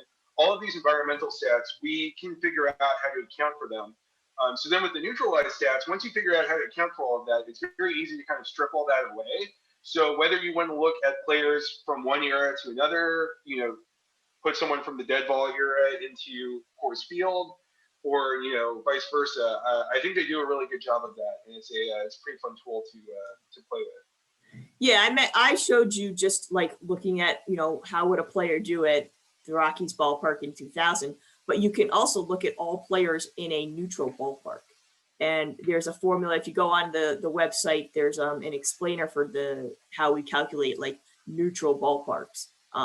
So that would put everybody on like a neutral standpoint instead of inflating everybody's stats like they're playing, you know, at 5,000 feet.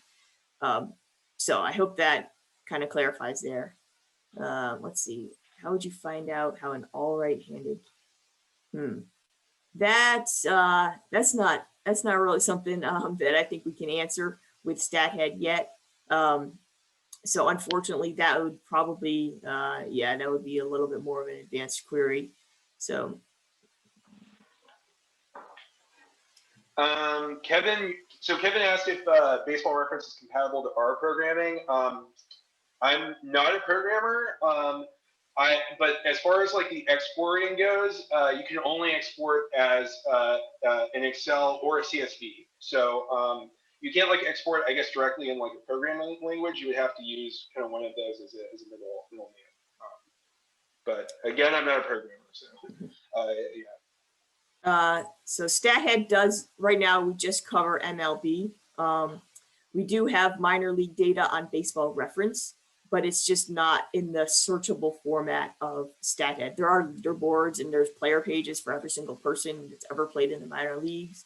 And we have leaderboards and splits and everything available, but it's just not like you can't look up who hit the most home runs, from 2000 to 2005 in the International League, something like that. You can't just do it like an advanced query like that, but you can look up individual seasons and like you would on a normal page on Best Baseball Reference. The StatHead pitch location. So I'm assuming, do you mean like where in the pit in the zone? No, you can't look that up on StatHead right now. We actually don't have any of that data in our database at all. We don't have pitch location. We just have like pitch count and number of pitches available. Stuff that you can find in most play-by-play boxes from, like as Jonah mentioned, dating back to 1988. That answers Sam's question there about batting data based off quadrant of the plate. We don't have that data right now. Tanner asked if we have blocking percentage for catchers.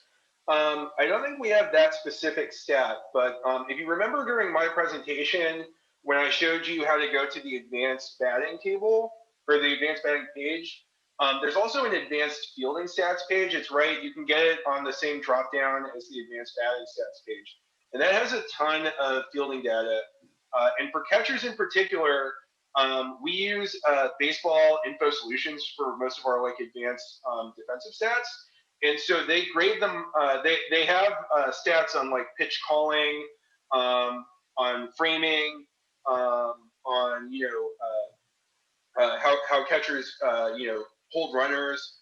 So you can evaluate, you can see how kind of like who grades out good at that and who grades out poor at that. You can also see like stats on like the ERA of the pitchers that the catcher has caught. So you can look at that stuff. And then there's a lot of advanced stats relating to like throwing people out, slow bases. So we have a lot of catcher defensive numbers, just not that specific one. Is there any sort of simulation you can do? No, not with our stuff, but if you know R and if you're a programmer, that's something that you can easily do using data. I think it was probably more relevant for the previous presentation with Sean Lahman and using his database of statistics, and then writing a program to simulate a matchup between a batter and hitter. And then James asked what the day-to-day kind of work for an intern is like. Our interns help us with data projects. So we have a lot of the stuff on our website we have to like research or find sources for. So a typical intern project could be something like finding a list of every player of the week, for example, or double checking high schools that players went to make sure all of that stuff is accurate. We have kind of like a very long list of like information like that that we would like to add to the site or that we need to do some work on. And so that's the main thing that our interns do. So it's more of like a data kind of development internship, but we also teach them programming. We also would teach you you learn programming skills, you learn research skills. So it's a good time. Yeah. So we've just got about a minute left. So let's see if there's anything here.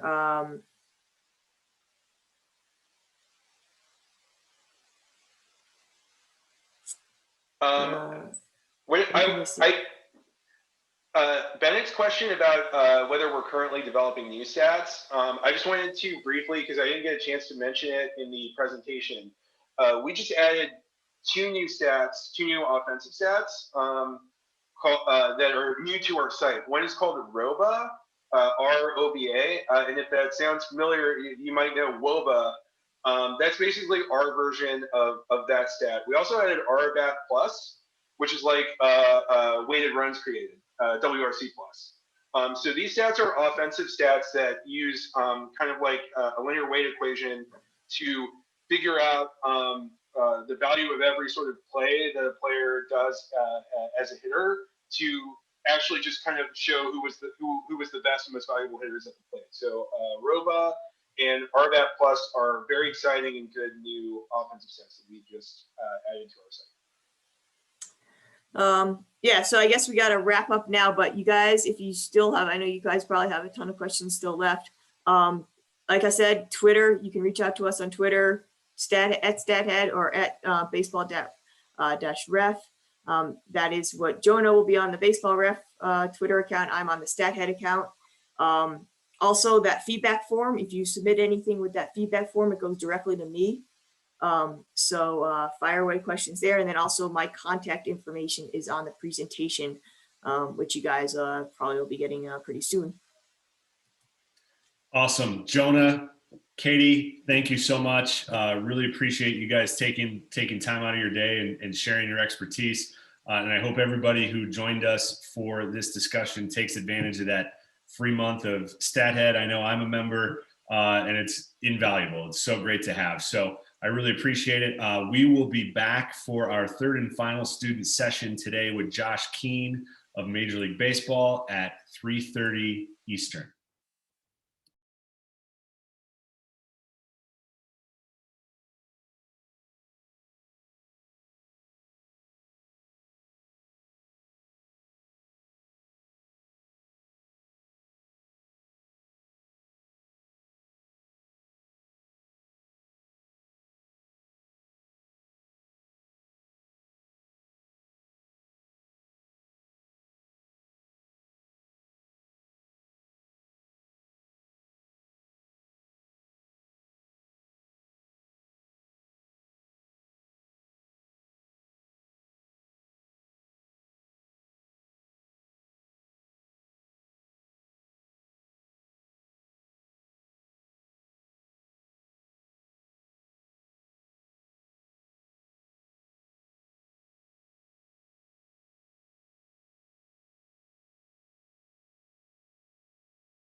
All right, welcome back, everybody. Our final session today focuses on Major League Baseball's Baseball Savant and R. Josh Keene will be leading the program. Josh is currently a baseball operations analyst at MLB, a role he has had for nearly 3 years. Prior to that, Josh worked for TrackMan. Josh, welcome to the conference.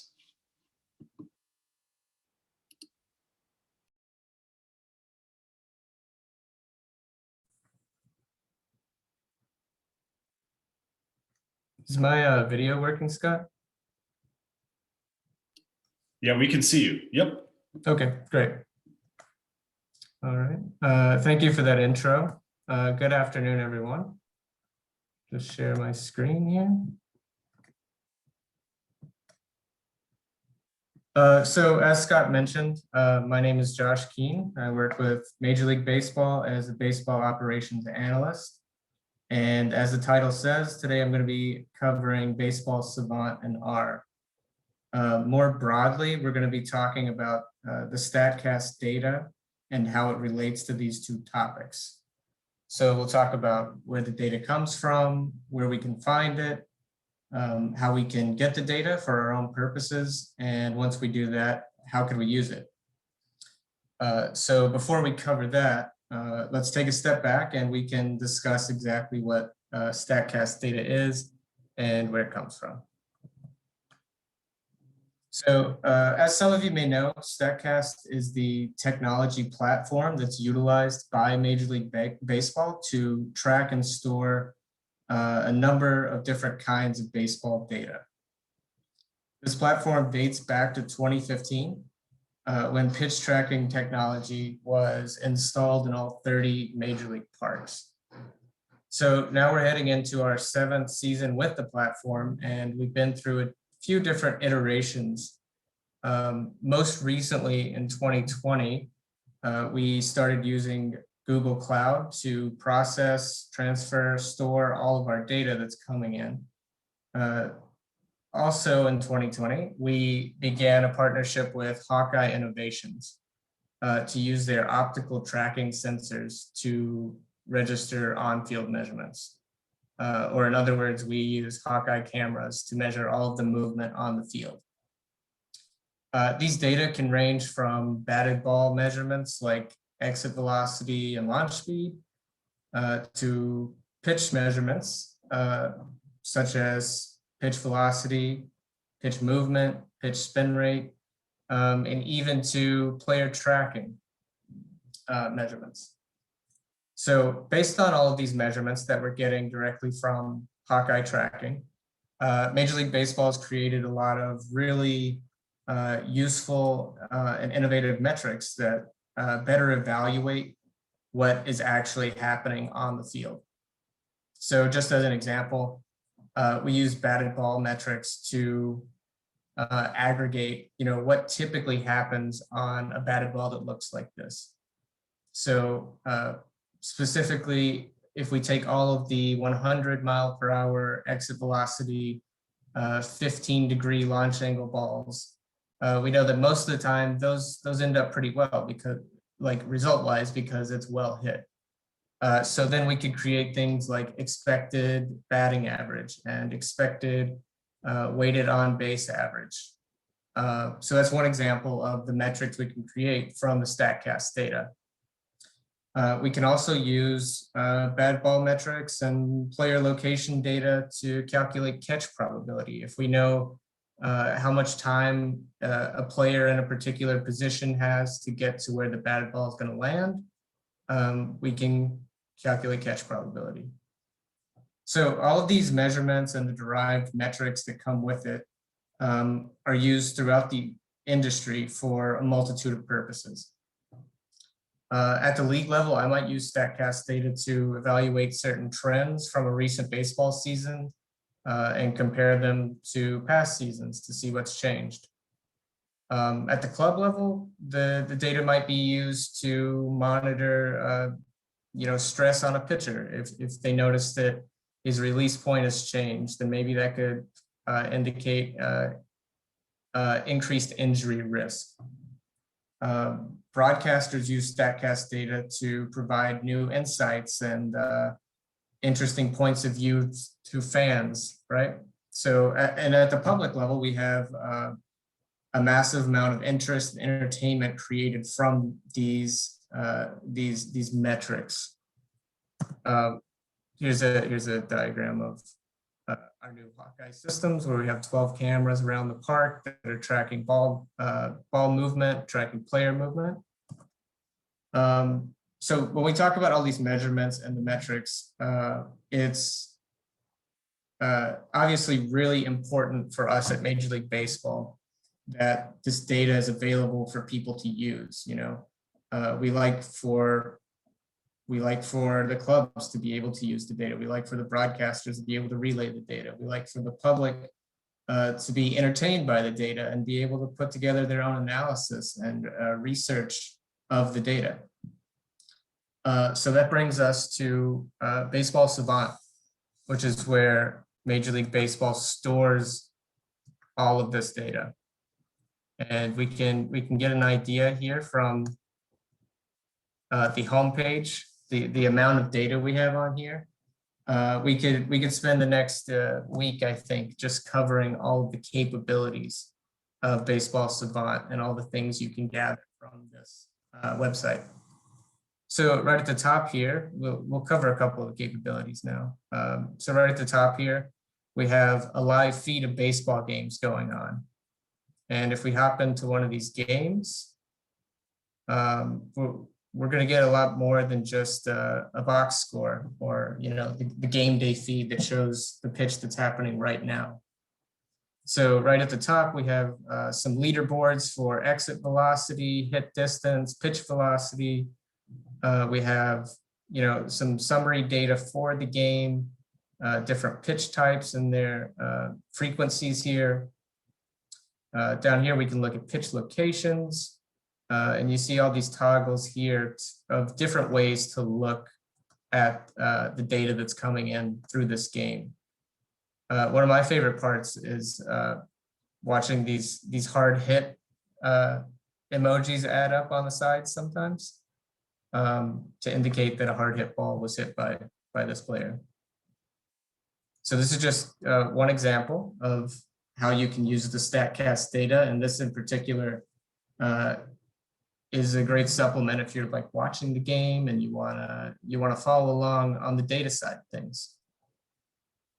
So another way this website is very entertaining, very useful. We can take a look at the visuals here. We definitely don't have time to go through the many visuals on this, but just to pick out a few, we have the 3D pitch tracks.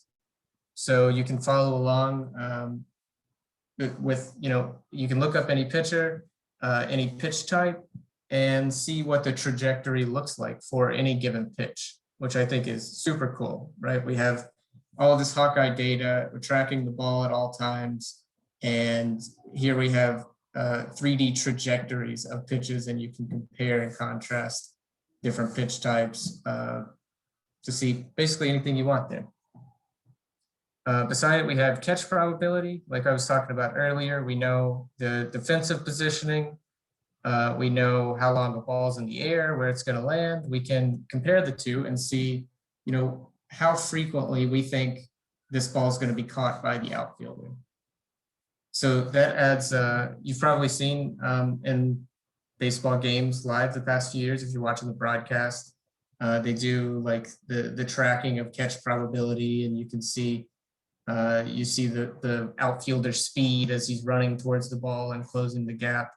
That's one of my favorite parts about the StatCast broadcasts too. So we also have, you can see the number of leaderboards we have here for all aspects of the game, batting, pitching, fielding. Let's just hop into this first one, exit velocity and barrels. So here we have all qualified batters for the 2020 season. And we have a lot of the tracking measurements aggregated here, like launch angle, exit velocity, hit distance, but we also have some of the calculated metrics as well, like the sweet spot percentage, or kind of a measure of how often this batter made good contact, right? Similarly, hard hit and barrels are kind of upgrades of that, where the thresholds of quality kind of go up. On this page, you can filter through, you can look at it from a pitcher perspective. You can sort by position, team, look at previous seasons, lower your qualification. And once you get here, you can, or once you kind of slice it the way you want to see it, you could download the CSV of this data, right, of your leaderboard. And from there, you could throw it into a database. You could do some more data manipulation in Excel if you wanted to, which is extremely useful when we're looking at these leaderboards. When you finally get it sliced and filtered the way you want it, you want to be able to keep that around, right?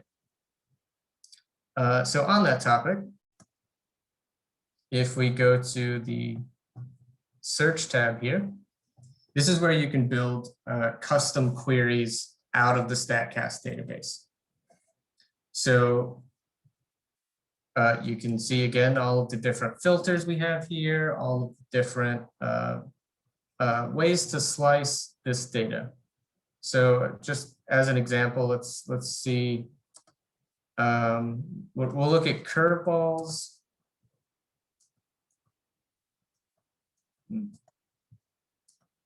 Let's see, we'll look at curveballs on 3-2 counts. Lefty, two lefties. Let's see how many there were in the 2020 season.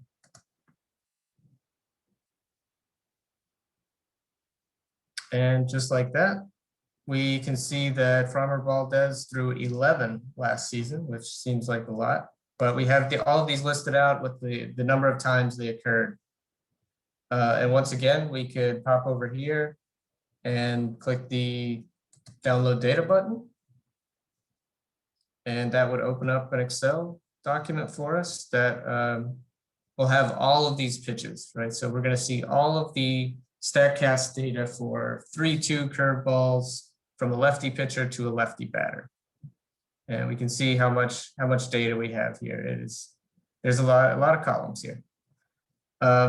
So once again, once you have these pitches, you can do whatever you want with it in this form. You can do your data manipulation in Excel, create cool visuals here, although they're probably already in Baseball Savant. You could throw it in a database so you can save it for later, whatever you want to do. So those are a couple ways that you can get data, the StatCast data from Baseball Savant. And I highly encourage anyone who hasn't, lost hours to Baseball Savant to go check it out, dig around on the player pages, dig around on the leaderboards and see what you can find, because I have personally spent many hours just playing around here, checking out all the new metrics that the people at MLB are putting together. It's a lot of fun. So we hop back in here. As I said, that's one way of getting data from Baseball Savant. Another would be to use R, which is the other part of this presentation. So most specifically today, we're going to be talking about the Baseball R package. So for those of you who don't have experience with R, that's okay. All you need to know for now is that I'll be using R Studio, which uses the programming language R. And R specifically is an environment that's great for data analysis, for data science, data visualization. You should also know that a large part of the capabilities that come from R are due to these user-created packages. So what a package is people around the world write code. They create these functions that do various tasks, and you put them all together into this package, and you can do, whatever the task is that this package was made for. In this case, Baseball R was made for scraping various baseball data, for putting together various baseball stats from the data. So we'll be using Baseball R to actually grab data from Savant. But you could also use it. I noticed a couple of questions in the previous presentation about putting data, like updating data in an Excel document or scraping it straight from the website. There's also a function in Baseball R to grab baseball reference data as well. So specifically, we're looking at Scrape Statcast Savant, which is a function in the Baseball R package. For those of you in the case competition tomorrow, this is actually partially what we use to put together the data set for that your presentations will be based around. You can see I've listed a few variants of the Scrape Statcast Savant. If you want to look at a particular batter, if you want to look only at batter data, if you want to look at a particular pitcher, or if you want to look at just pitcher data, we have different variations to use. So another important part of functions in R is that we'll need the particular arguments to make the function work. You can think of it just like a mathematical function. There are several variables that we need to fill in so that this function will work for us. The Scrape Statcast Savant function needs the date of the first game that you want to download data for, the date of the last game, and for these individual functions below the top one, we'll also need the player ID. So that's why we also will need this function at the very bottom, player ID lookup. So once we have those arguments, the start date, the end date, and the player ID, we can scrape all of the Statcast data based on those arguments. So once you do that, you can use all of the other packages in R to actually, do some statistical work or do some data science and data manipulation to visualize whatever you want to do, right? So here's an example that I put together with some help from the creator of Baseball R, Bill Petty. So this is a visualization of Freddie Freeman's last 3 seasons. And we can kind of see that he was obviously a very good player, right? He's an all-star caliber player. And then in 2020, he's National League MVP. How did he do that? Well, he made better contact. He hit the ball a little bit harder in 2020 than he did in 2019. And he dramatically increased his average launch angle. So he's hitting the ball in the air more, he's hitting it harder, he's producing more. So let's take a look at code. How did we do this, right? So let's go to R and let's break it down. So again, I'm going to kind of gloss over a few details in R. There are tons of great reference documents and websites that can give you more detail and a better guide than I can give you here in our short time. So I installed Baseball R from Bill Petty's GitHub, and then we will make sure we have all of the packages that we're going to need to do this. We talked about the player ID lookup. I think I failed to mention that the only arguments we need for this are the first and last name of the player we want to see. So this will take just a second to load. It'll pull up an entire lookup table for the Chadwick Baseball Bureau. And it will be a very big table. It'll have, I think, about 380 rows, one for every player in their database. But specifically, we said we want to look at Freddie Freeman, and we only want to see his MLB ID and his first and last name. So that's what we have right here in this one observation table called FF. So now we have his player ID. So we can use the scrape StatCast Savant batter function. So I've gone ahead and plugged in the start and end dates of the data that we want. I have the 2020, 2019, and 2018 seasons here. Did a little guesstimation on the start and end dates on those. But we can run 2020, and it's working on it down here. What we want. Although I don't think we wanted one pitch, we wanted a few. Let's see. Try it for 2019. That one worked. We got 2,750 pitches for the 2019 season to Freddie Freeman. And we can see, just like that big CSV that we downloaded from Baseball Savant, it's got a lot of columns. We got 90 variables in here. Very, very significant amount of data here. And we can scroll through and see all the pitches, pitch locations, data about the game type, the batter, handedness, pitcher handedness, on and on. So tons and tons of data in here. So we'll go ahead and run that for 2018, and then we can try 2020 one more time.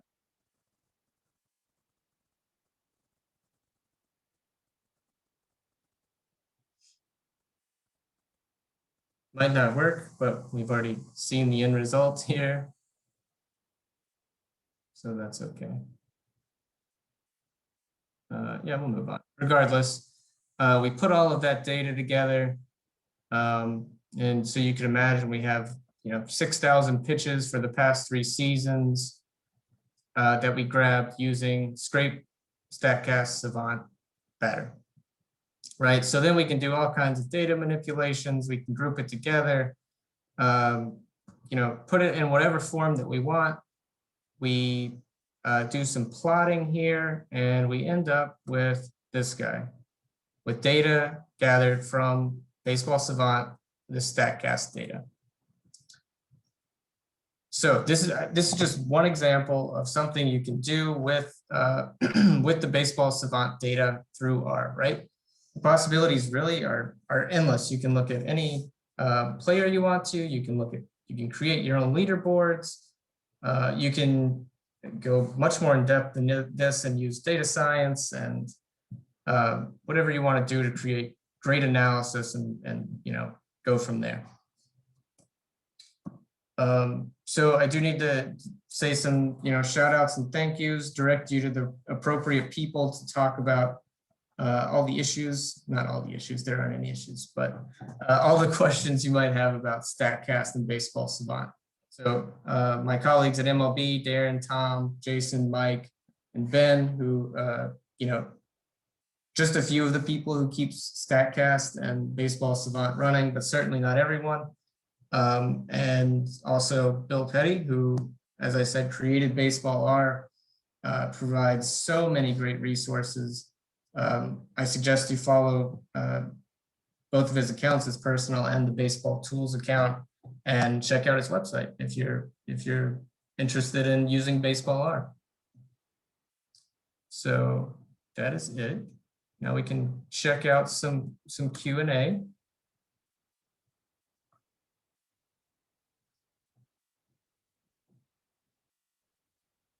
Let's see.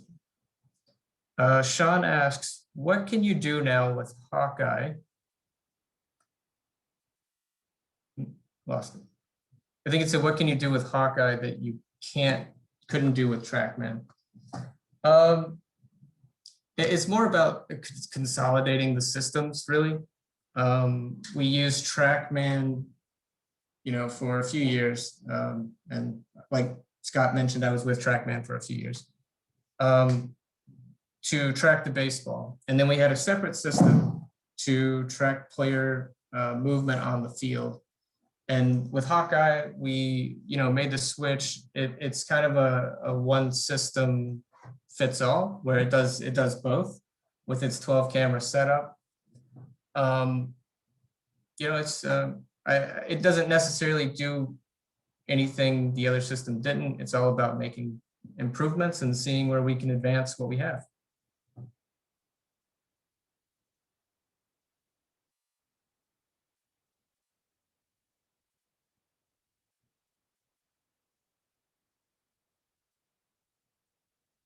Let's see.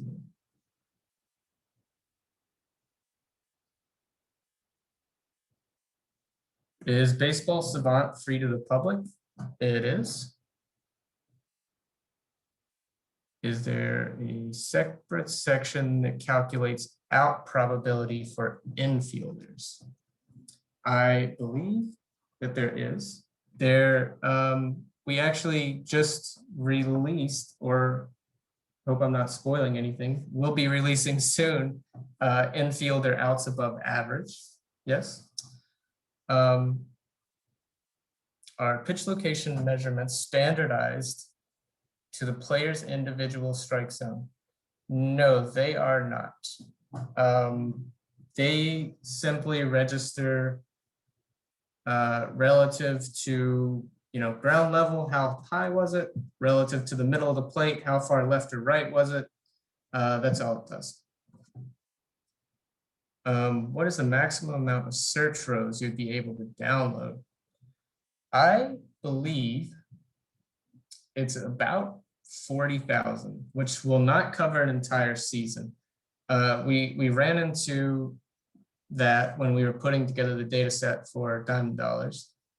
And if you check out, I believe it's on Bill Petty's website, he's actually written a couple functions that will iterate through certain date ranges. And you can combine all of the data after you iterate through. So that's one way of kind of circumventing the row limitation. Is there a specific version of R required to access the baseball R package? No, I don't believe so. I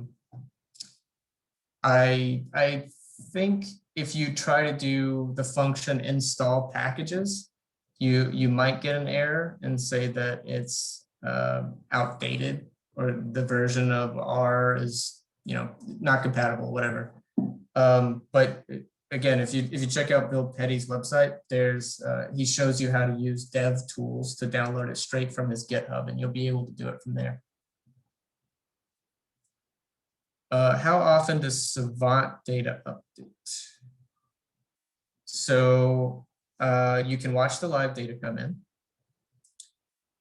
but overnight, if the leaderboards will be updated, the player pages will be updated. So nightly. How recent is the data in the package? I believe it pulls straight from Savant, so that would probably be nightly also. Where did you learn to use R? I will admit that I am no R expert.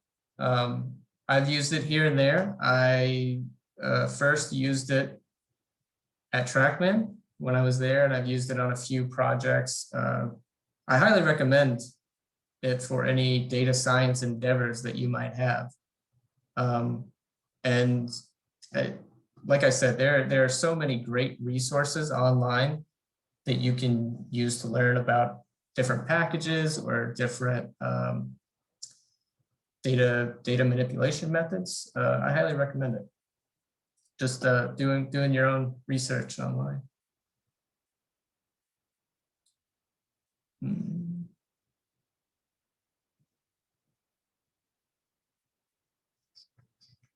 What types of data are not publicly available on Baseball Savant, but are used at the league level?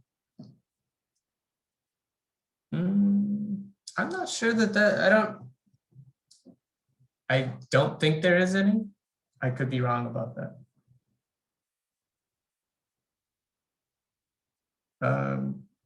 Can you share the script you showed us?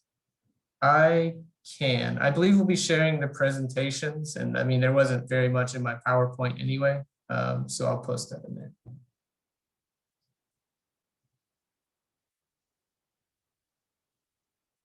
Let's see.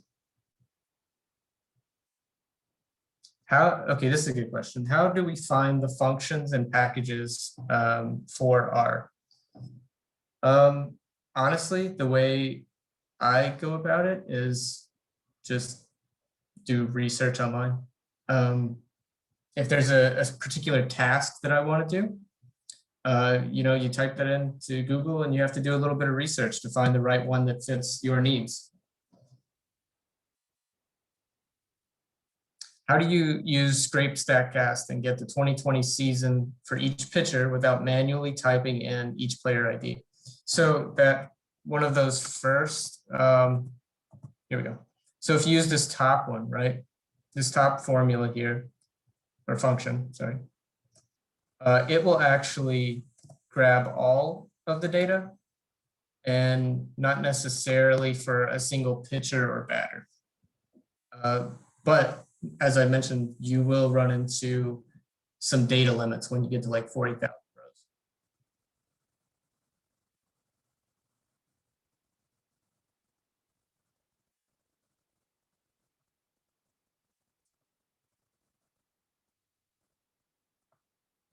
All right, let's do one more question. On Baseball Savant, is the Illustrator feature the most effective way to analyze pitches based on their zone locations? That's a good one. Let's see. I think it is probably the most effective, but also if I was going to do any deeper analysis, I would probably put the data in R.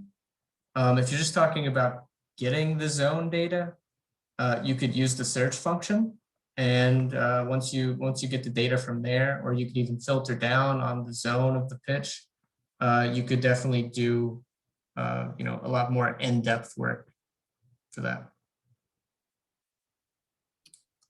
All right.